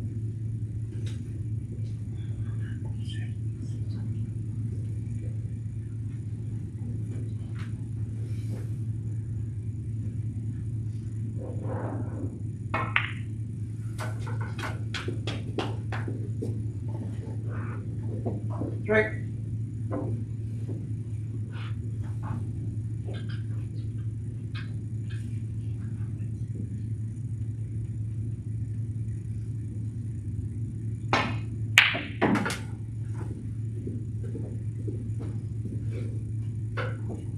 Six.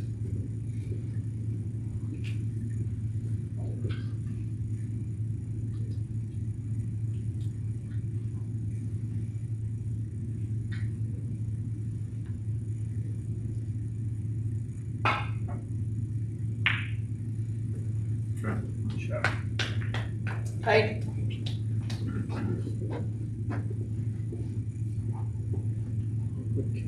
Milk crate?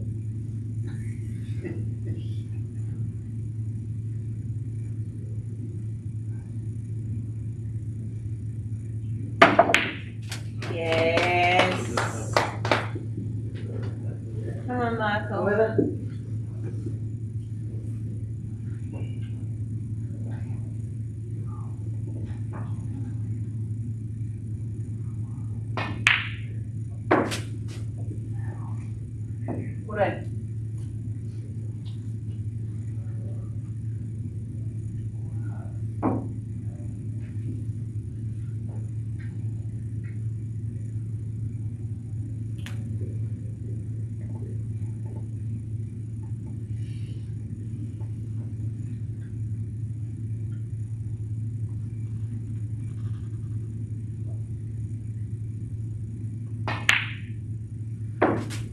Yeah.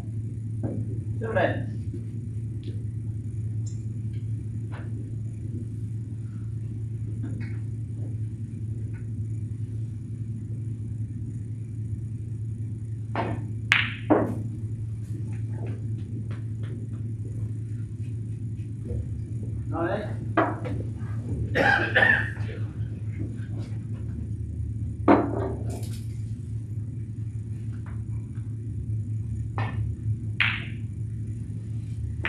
Yeah.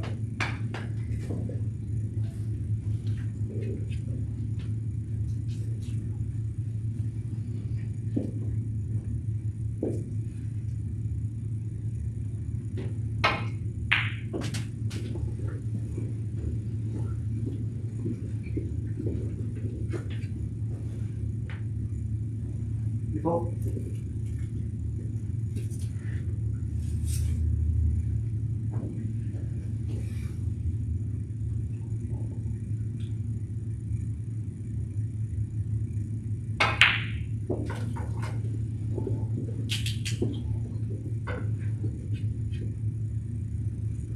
7.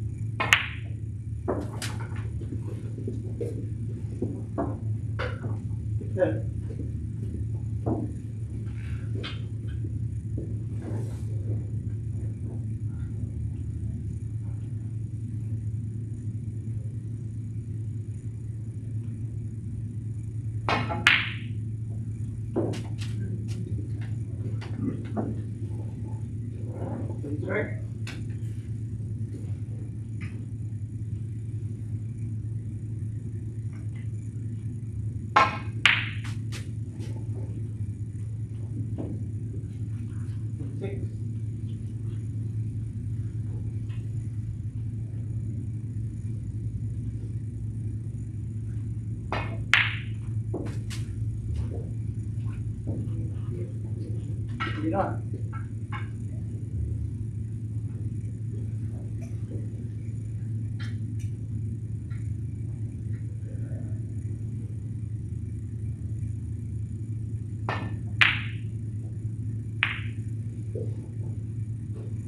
What do you want? Yeah. Yes.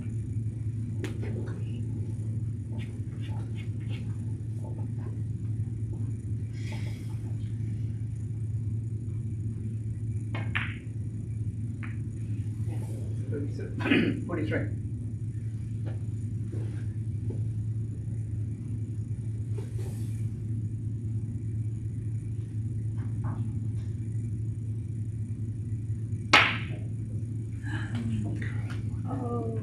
If it can.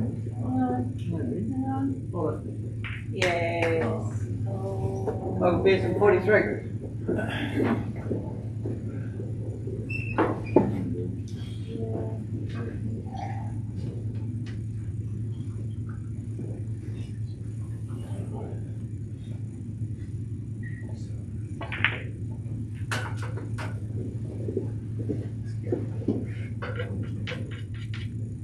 Five.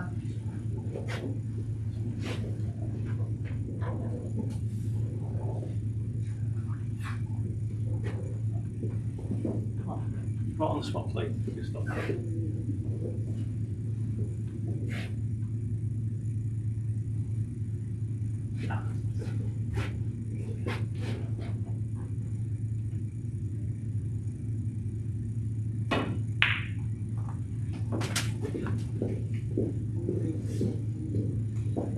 Take.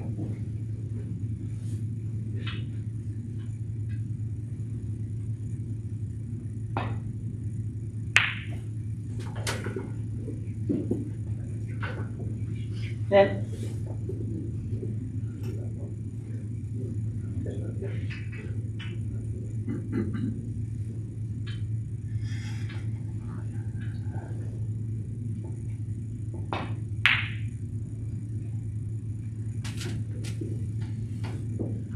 Four.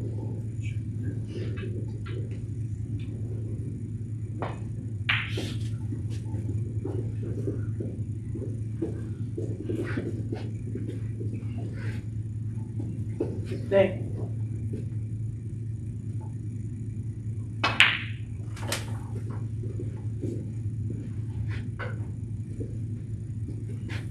Eighteen. 20.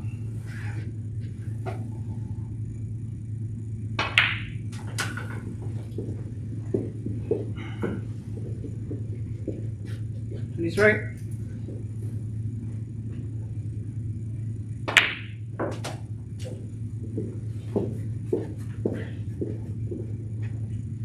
26. 28.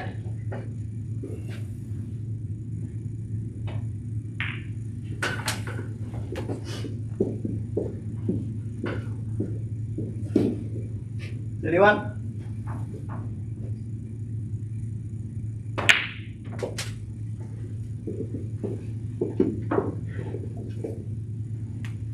34. 36.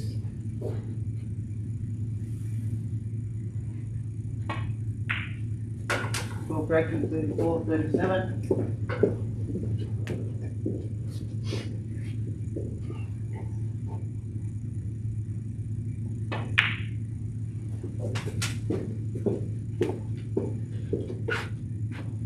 40.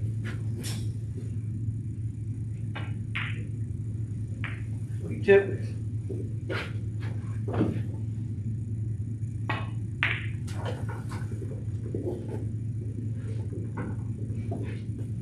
45.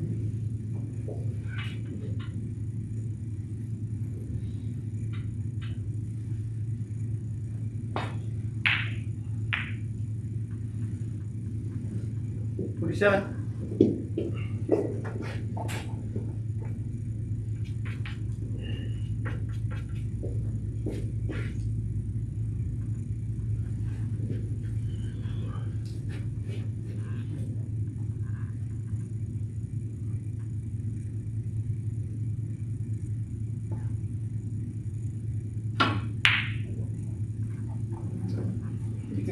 47.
Yeah. 4.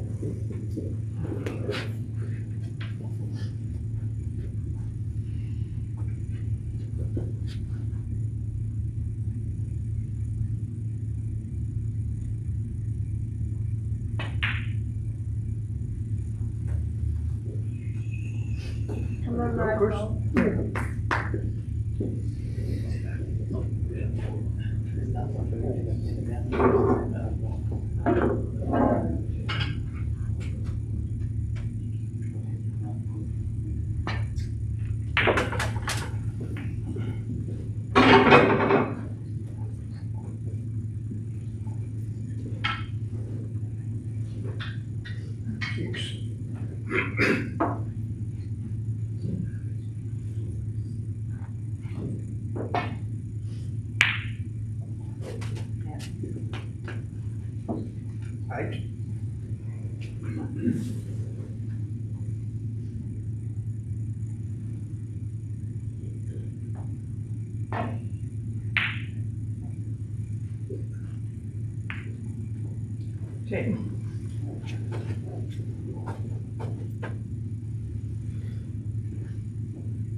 Yeah.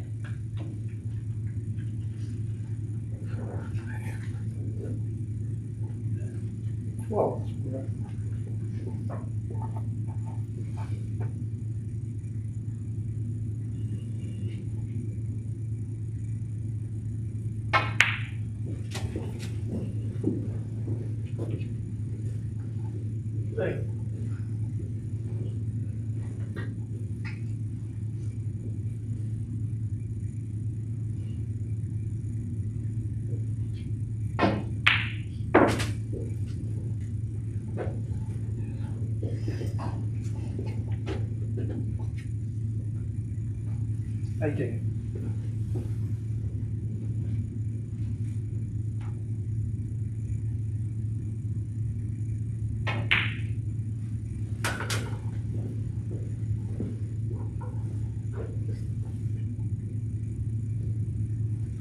One.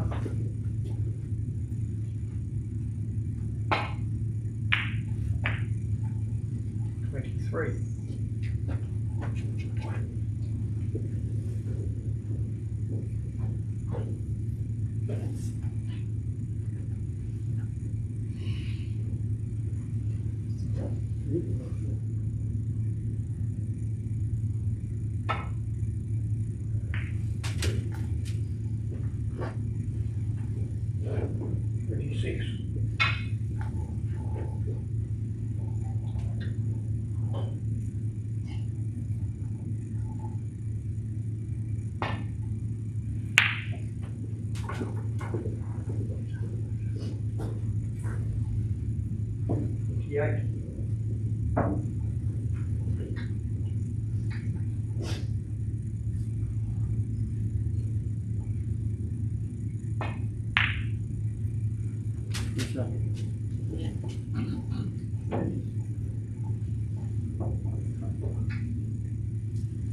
Michael Pearson, 45.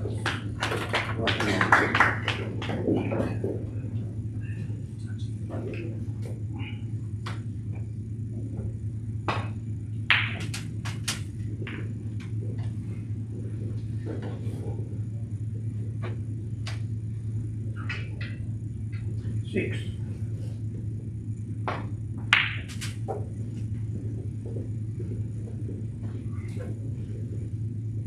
Eight.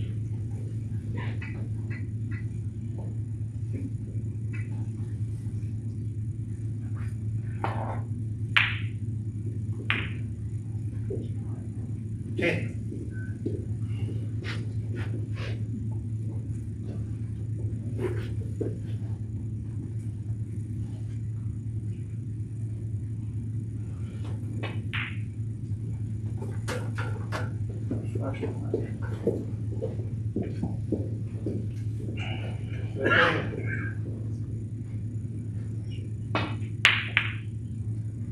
No. Michael Pearson, 13. I'll take it. Peter got No, Gilchrist. Gilchrist. Give him to Peter. Give him to Mike. What's your flashing rate like? What's your Pete? What's your Home ground advantage. Let's go a refill.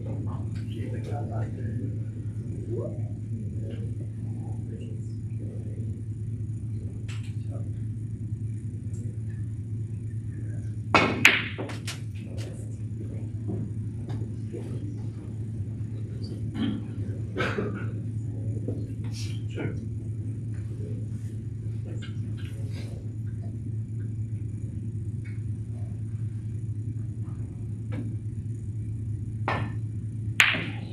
Wow. Michael Pearson.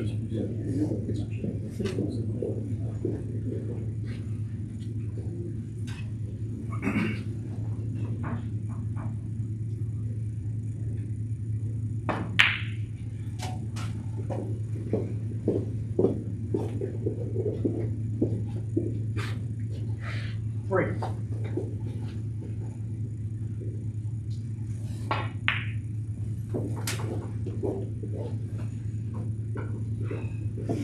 6.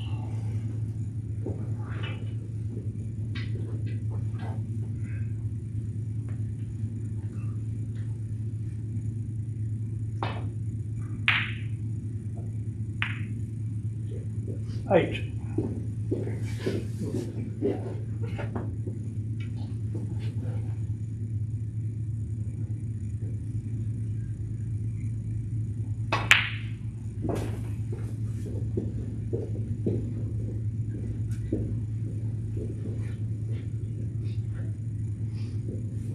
11.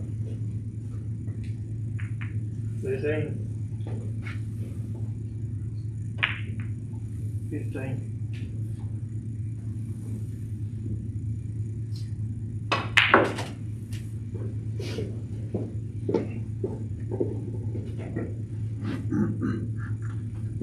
18.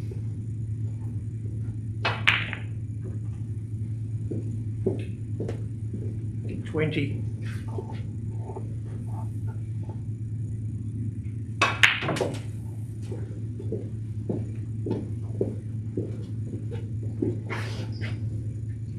23.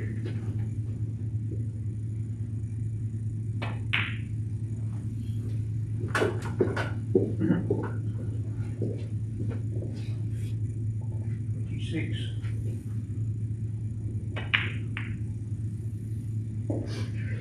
28.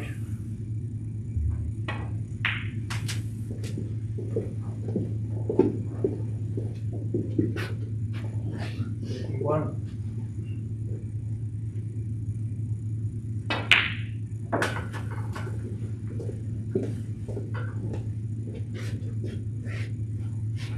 34.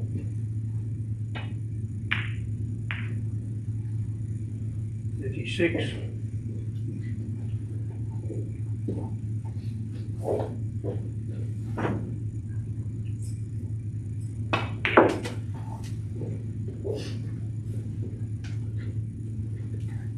39.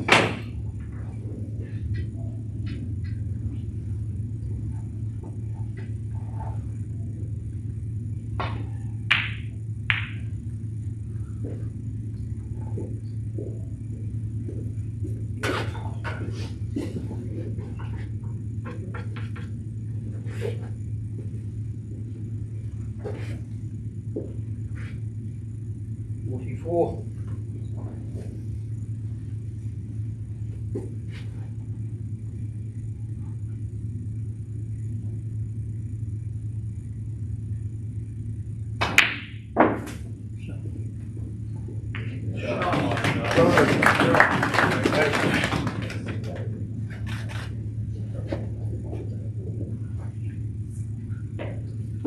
49.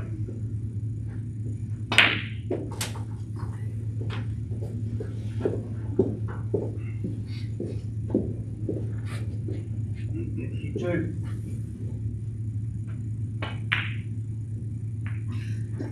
54.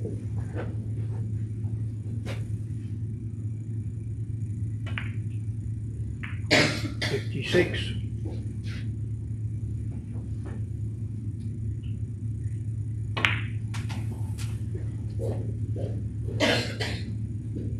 59. 59.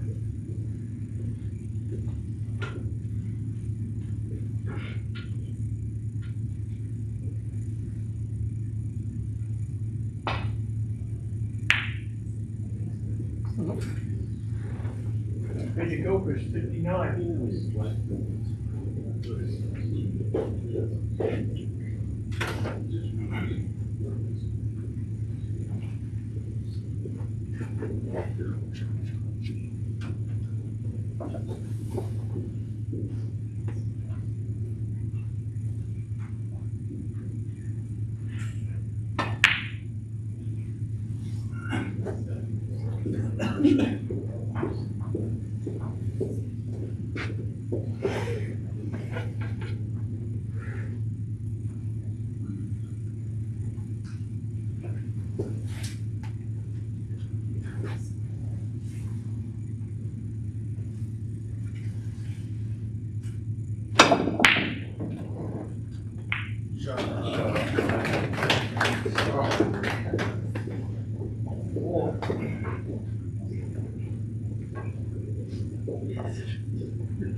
Gilchrist, 4.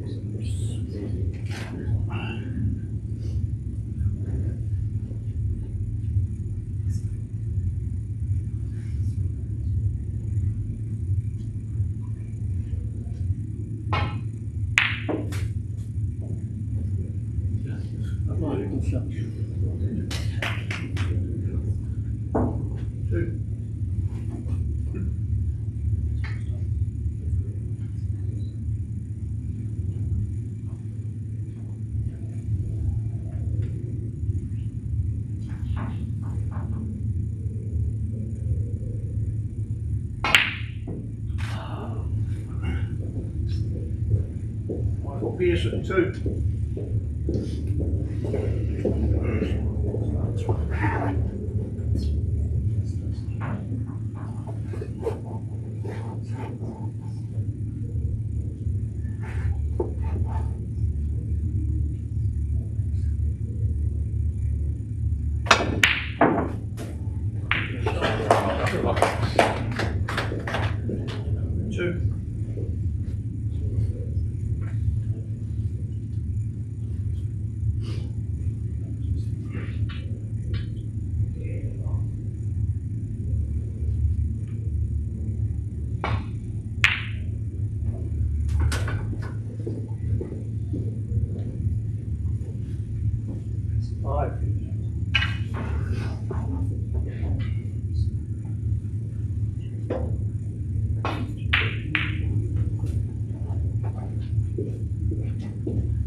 Peter Gilchrist, 21.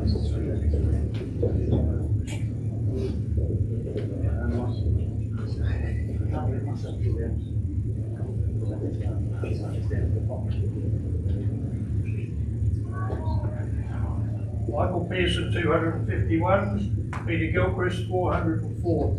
No, Michael.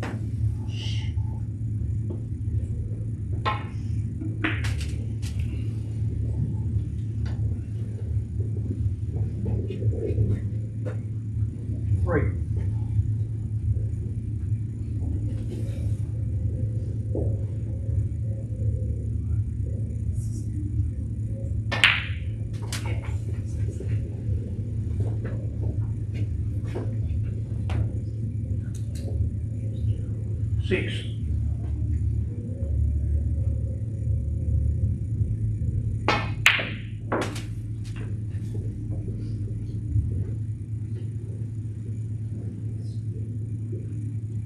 Nine.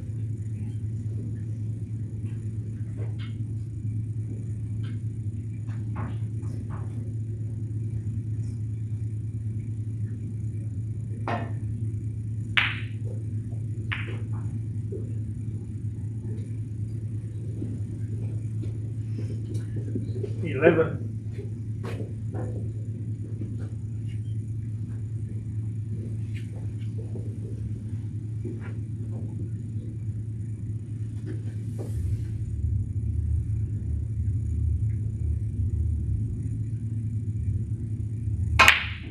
'Yes. Come on, Michael.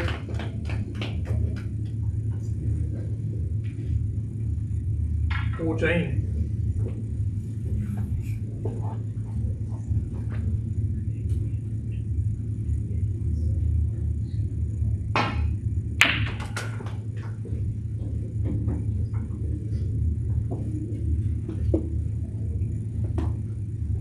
17.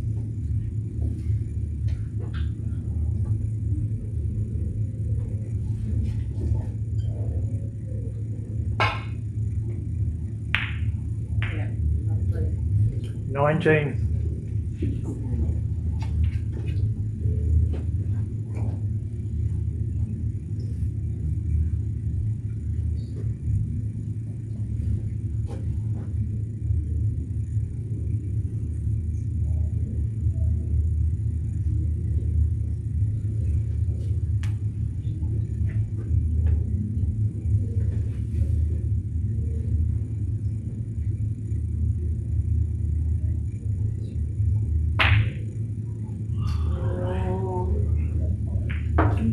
'Michael Pearson, 19.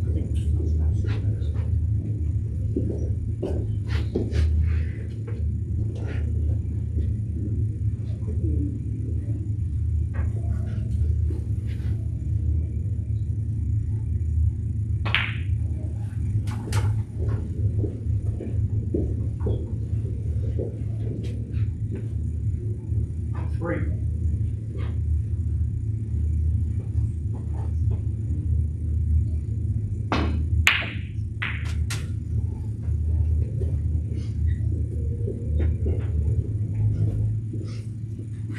7.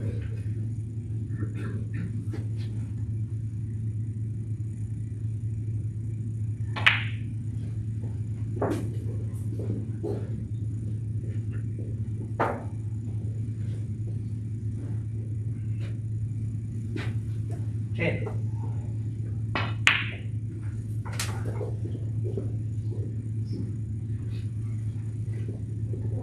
13.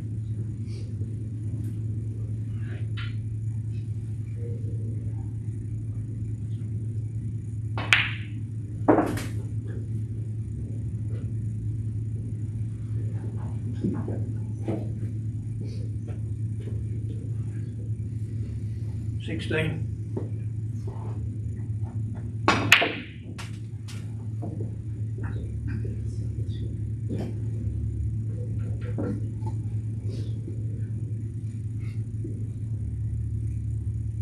19.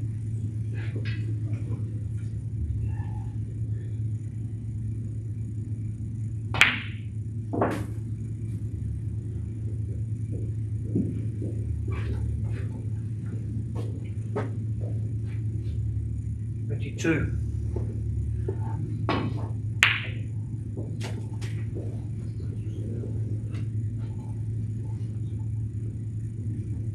5.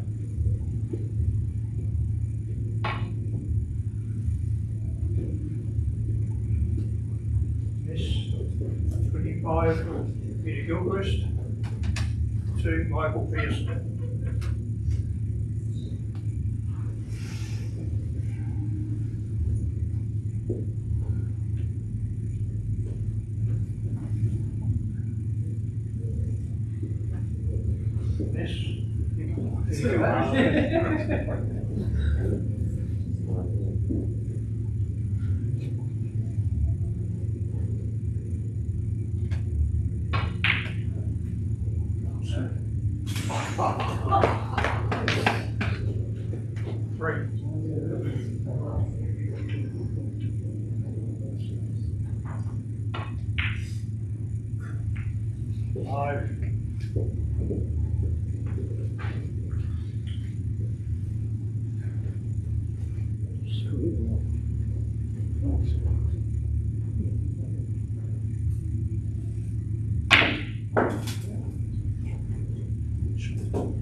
10.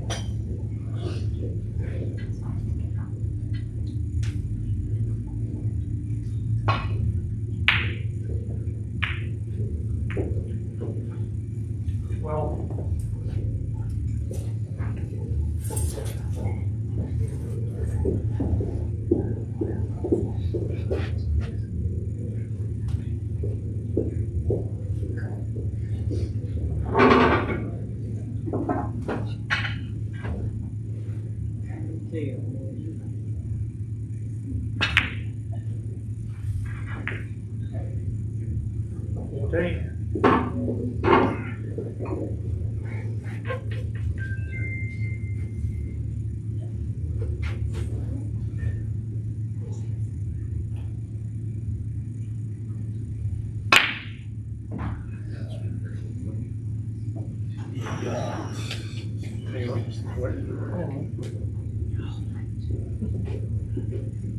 Peter Gilchrist, 14.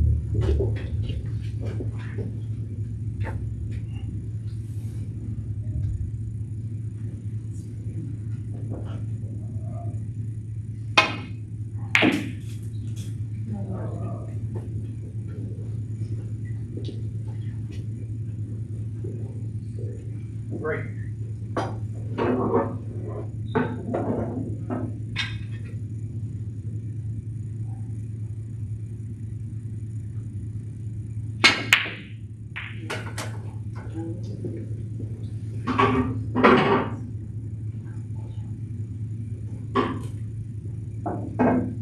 7.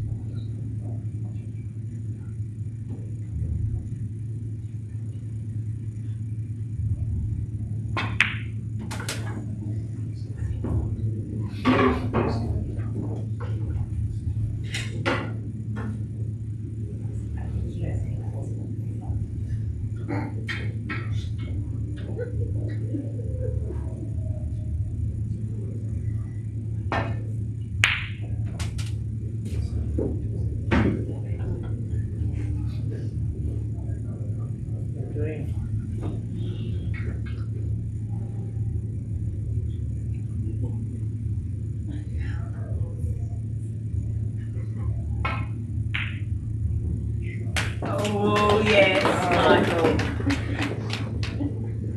16.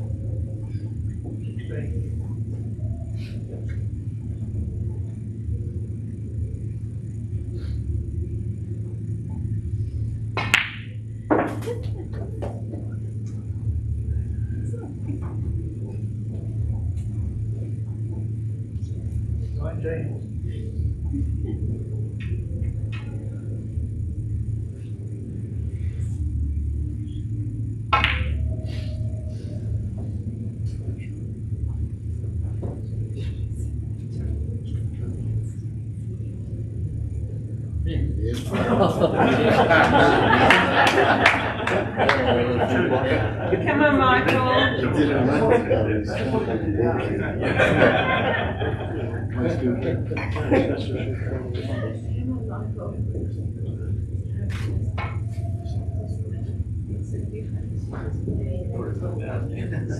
Michael, you get to 22. Bale, Peter Gilchrist, 2. Miss Michael Pearson, 2.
9.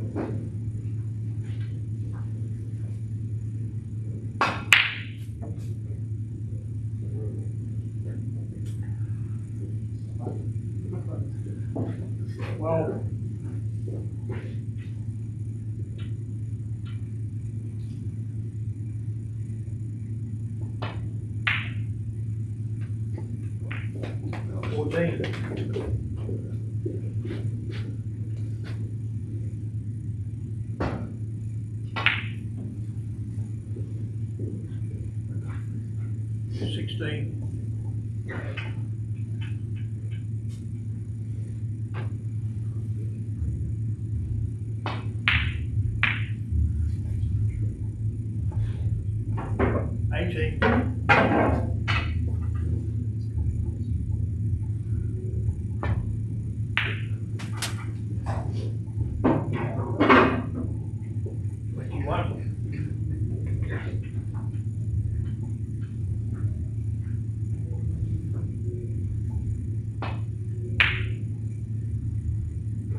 one ball line crossed.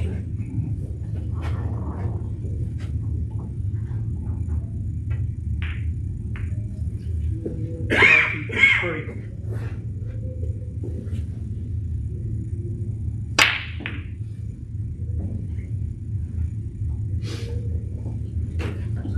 Shot, Peter. 95.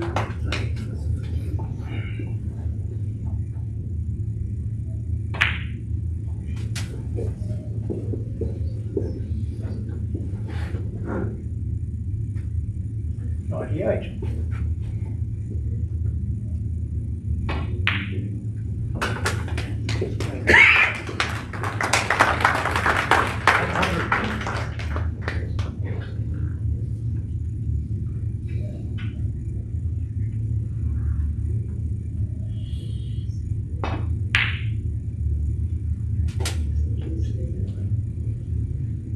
$102.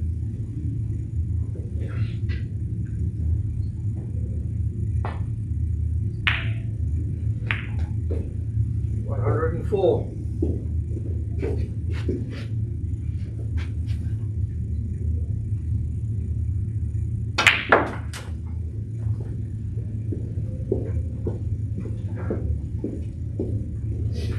$107.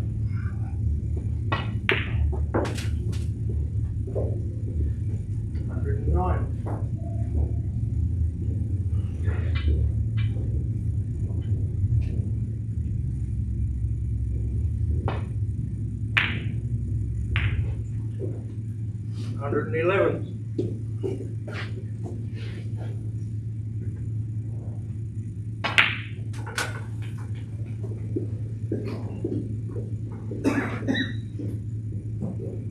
$114.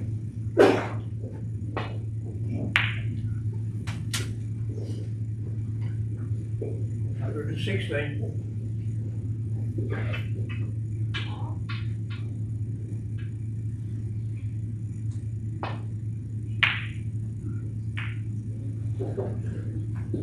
$118.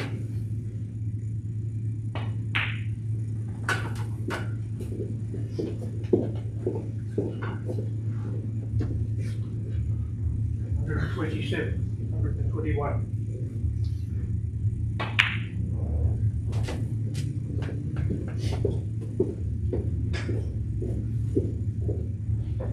$124. $126.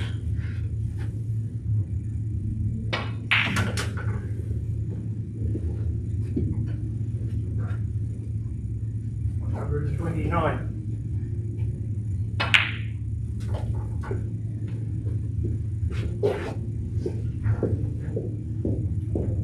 $132.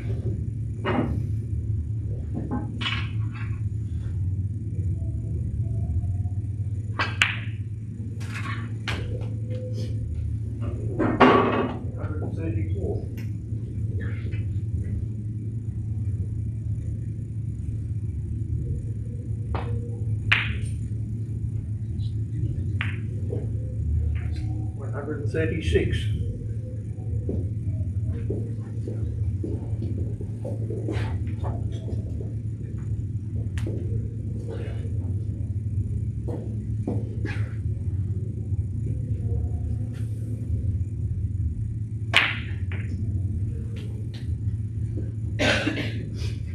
$138.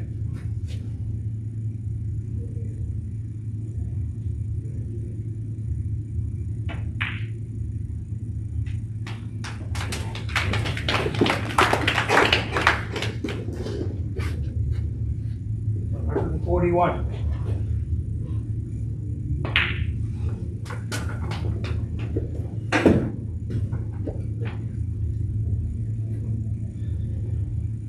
$144.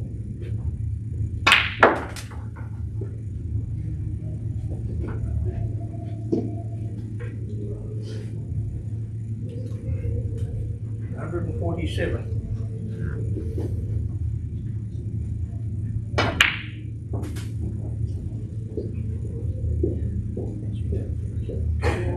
$150.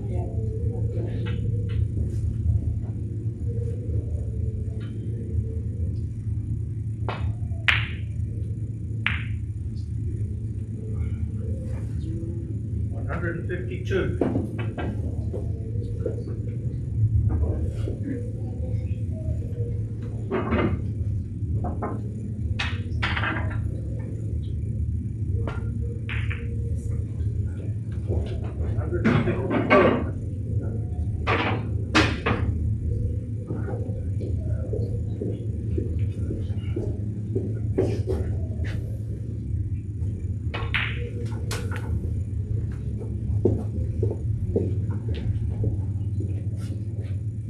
$157.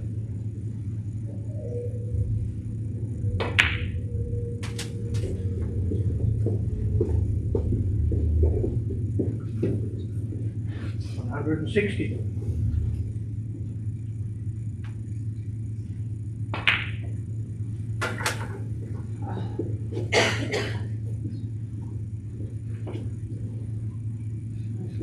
$163.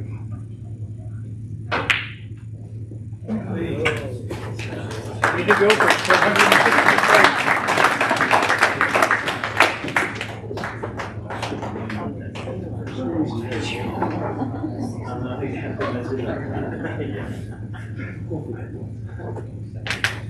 Oh, thanks.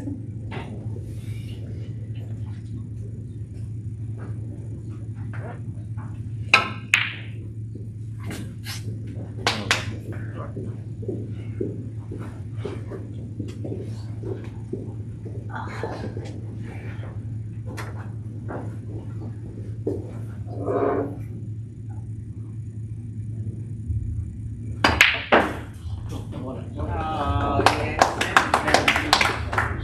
Just to be sure.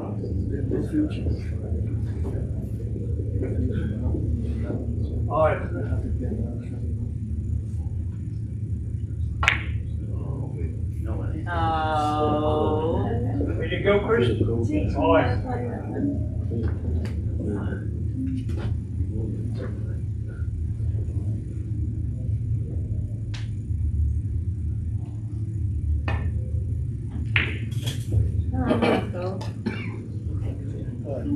Two.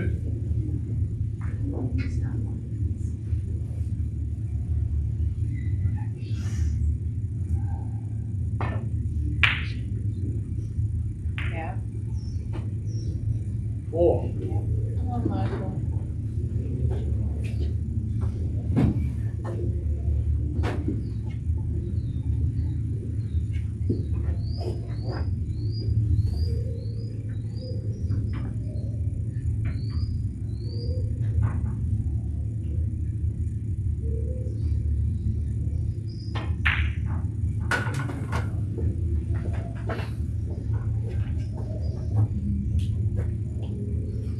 Seven.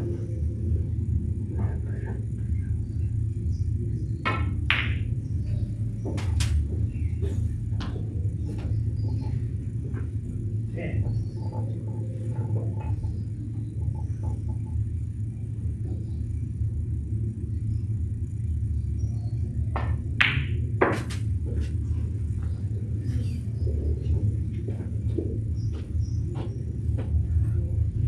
$13.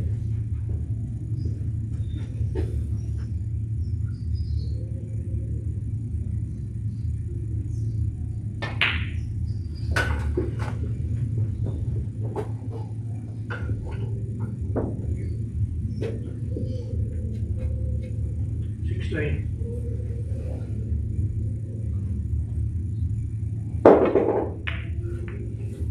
Knock on. 18. Right.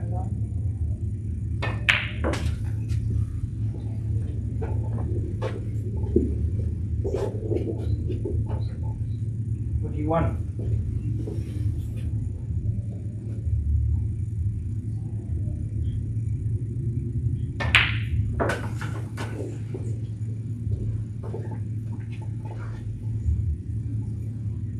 $54.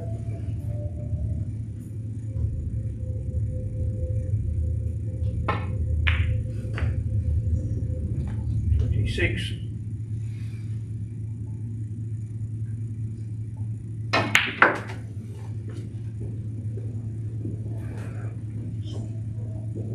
39.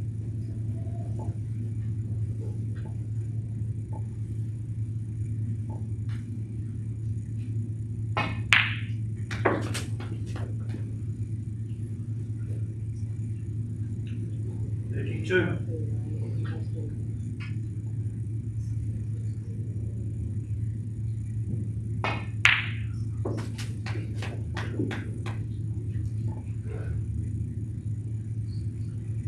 35.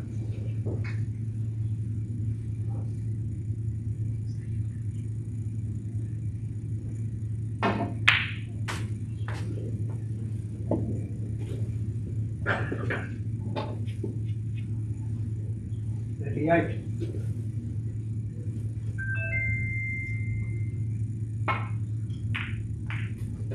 40.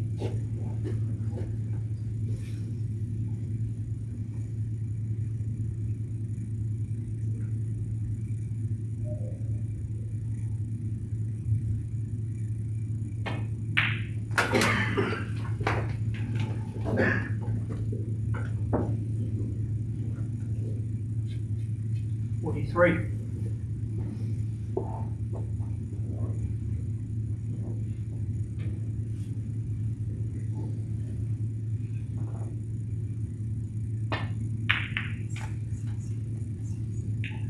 45.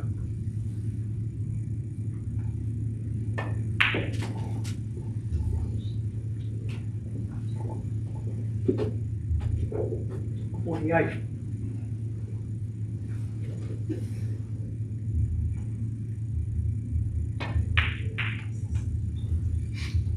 50.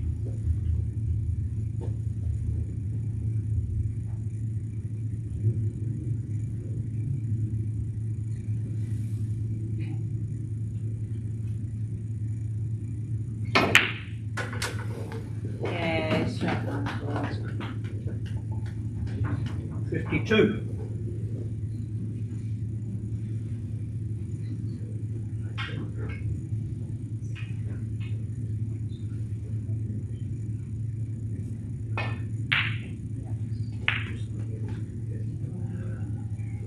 54.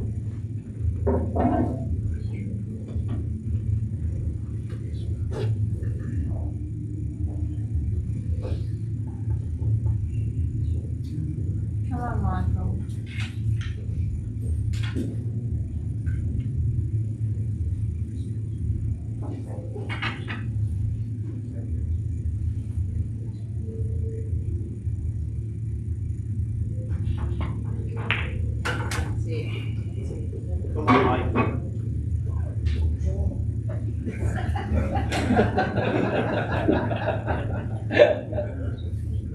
57.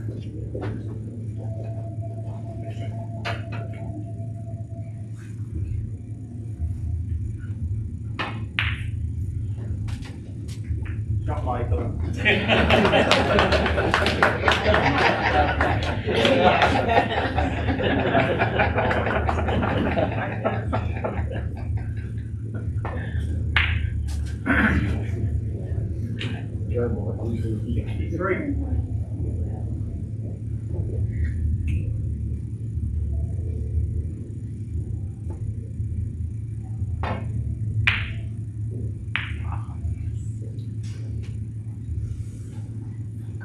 65.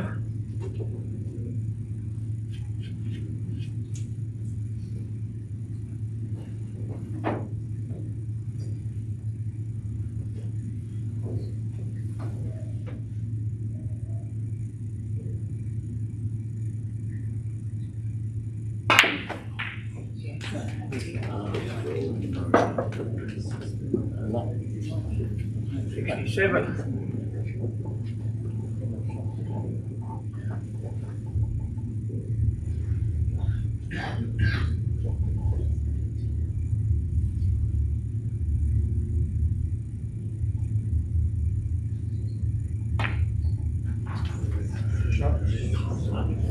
Michael Pearson, 67.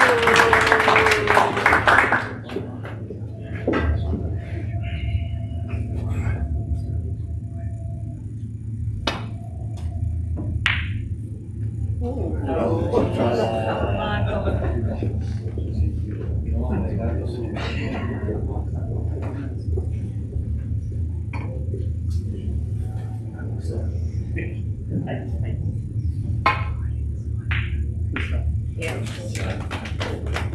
2.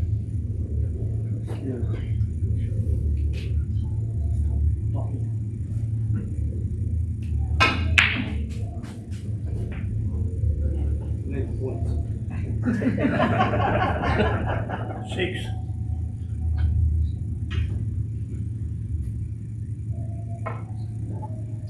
Michael Pearson 6, Peter Gilchrist 2.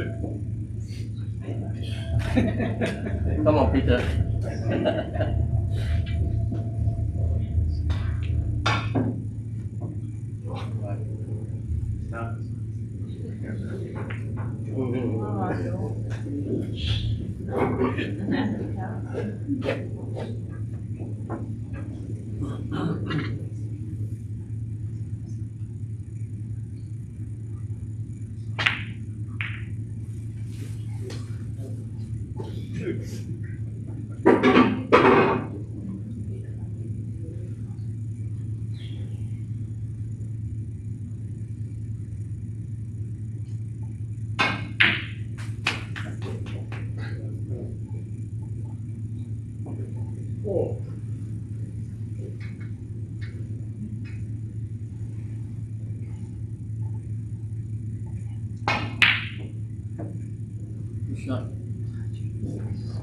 Oh, Michael Pearson 4.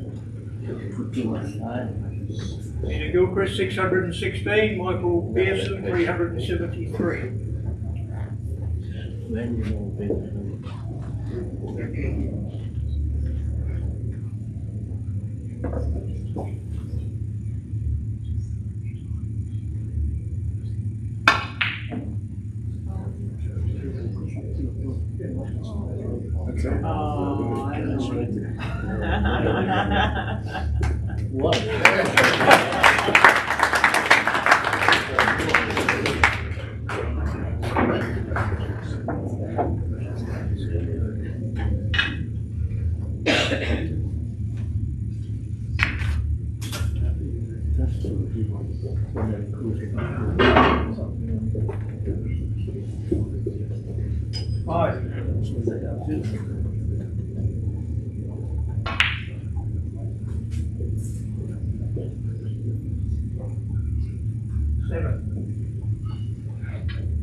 Peter Gilchrist 9.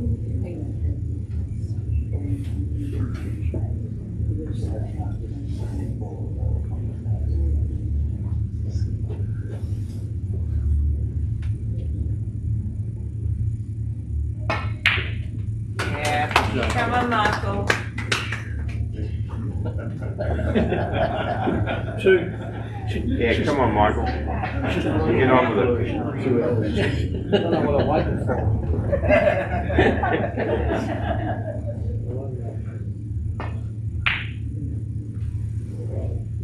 Come on, Michael. 6.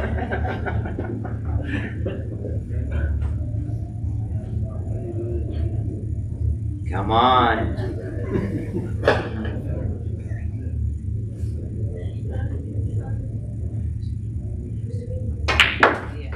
Yeah, nice shot. Fight him.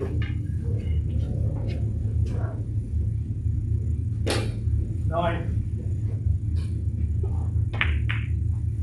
11.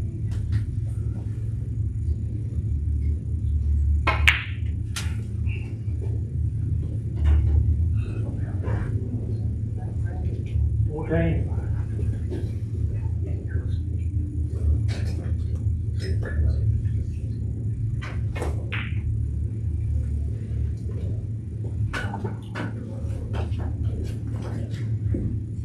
17.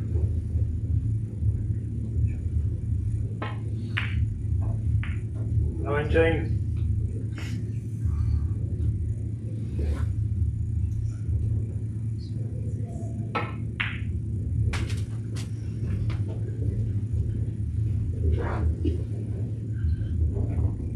Two.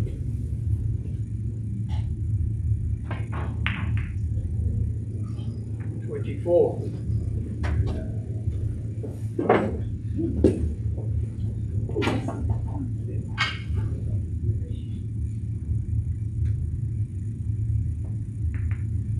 26.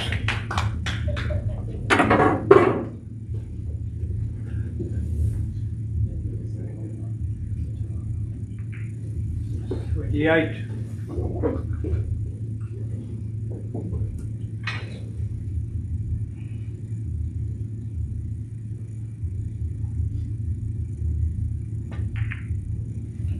30.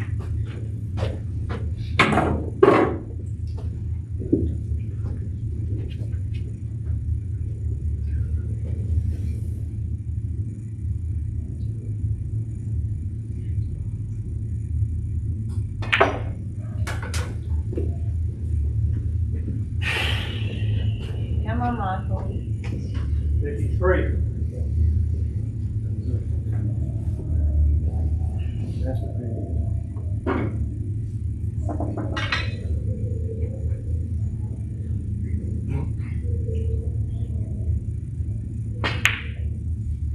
Yep.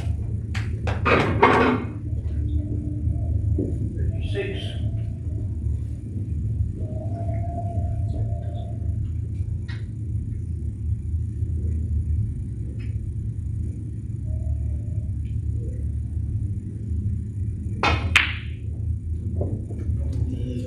'Cause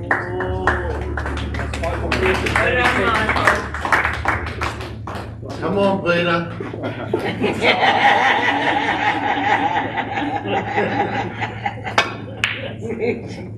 Oh, come on.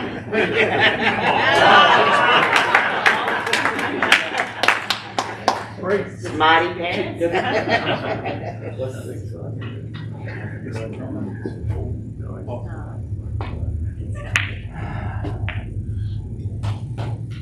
Five.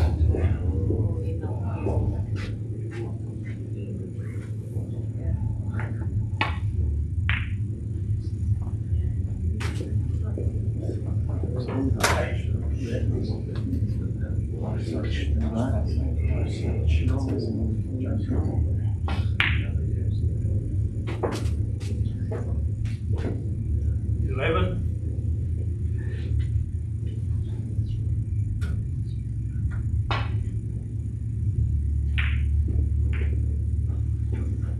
13. Yeah. 16.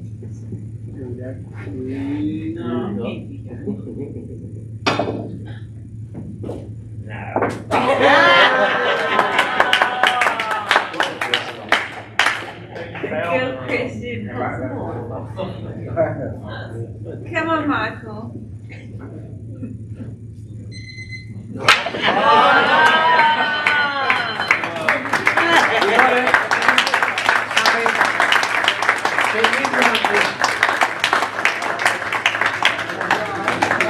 Remember that song? Ladies and gentlemen, that concludes the event for this year.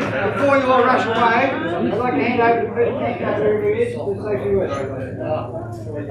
Thanks all for attending. It's always a very large and knowledgeable. It's always a very large and knowledgeable crowd here at Marconi, and this year it was also a vocal crowd. Oh, sorry. That's okay. But you've got to appreciate how hard it is for Peter to come here and impress the crowd like this. Oh yeah, real hard. And how fickle the crowd is. I mean, last year Peter won this tournament and donated his trophy to Di. This year she's supporting Michael. Sorry, Pete.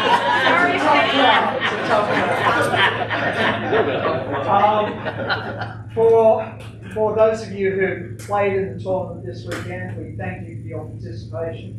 We don't get to see the standard of billiards very often. Peter graces us with his presence. He's brought his good mate Gary Norman along this year as well. Gary number 10. And frankly, we'd like to see quite a few more of the overseas players coming along and giving Peter a bit more of a run for his money. But it's a fantastic standard of billiards. We're all just so impressed. For those of you that played in the tournament also, we are having dinner downstairs. We're going to present one trophy only here. The other trophies and prize money will be distributed at the dinner, which is downstairs in the corner behind the bar, and Jim will explain where that is in a moment. That would include partners, so Henry, mothers in the case of Belinda, who's in charge of the dinner. So that's important, Kathy. Thank you for coming along and supporting us all weekend. That's been fantastic. Absolutely. And also our committee. And those of you who've worked on the tournament, please join us for dinner as well. Special trophy I call on our New South Wales committee man and our life member.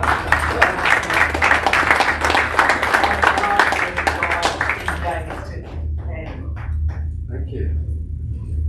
Well, what can I say? I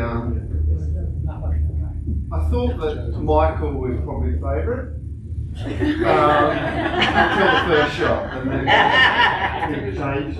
It was a great standard. I've been part of organising some of this, but there are a lot of hard-working people. I'd like to thank our TD.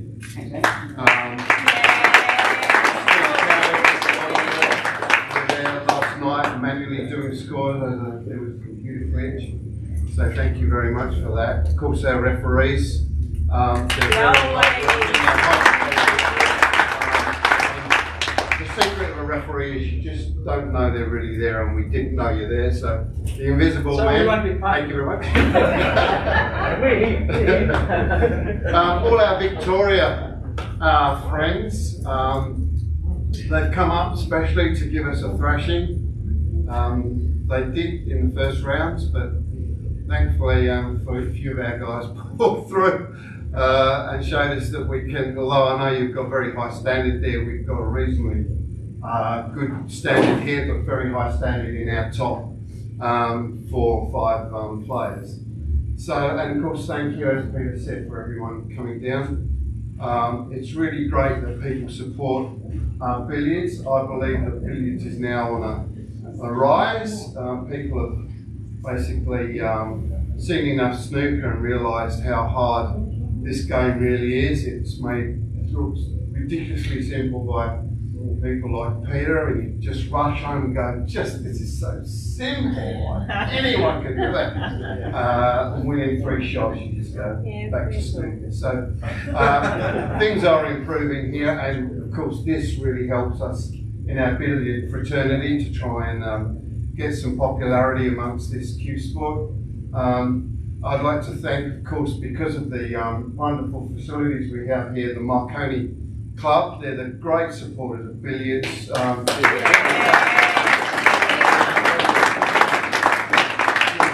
Been here throughout the tournament. We've organised it. We've been keeping the tables tip-top condition. We've done a lot of work behind the scenes. So please can you thank everyone that's been involved in that. Alright, so down to the nitty-gritty. This trophy has been presented a few times, but I think only to one player.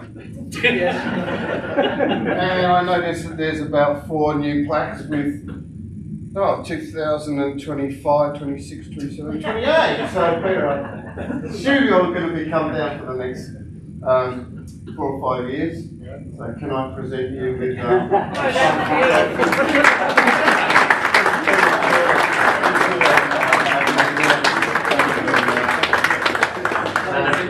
yeah, well, if you'd like to say something, we have our officers do that. So. Yeah. No, sorry, yeah. This time without. Okay. Here we go. Do you see how to work my name? They don't know. Steve? Yeah. I think everything's been said. Peter and Andy said everything, but well done to Michael. I thought he played fantastic at the time.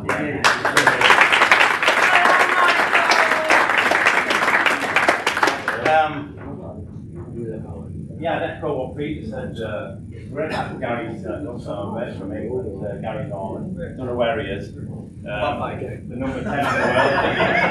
Having a cake. Yeah, but they're great that he You were sitting. And this is my favourite tournament of the year. You know, this is what I said to Victor, my mate, who's come over, and also to Gary. So I will spread the word and try and get them all here, because I think once the cup wants, they'll be here all the time. You know, Why would they not? No, what's that? Why would they not? Exactly, yeah. No, come on, Michael.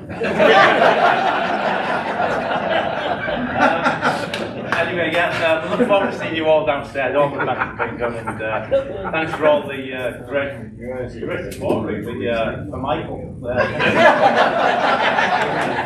can't be back, and so can't wait for next year. And thanks. Okay.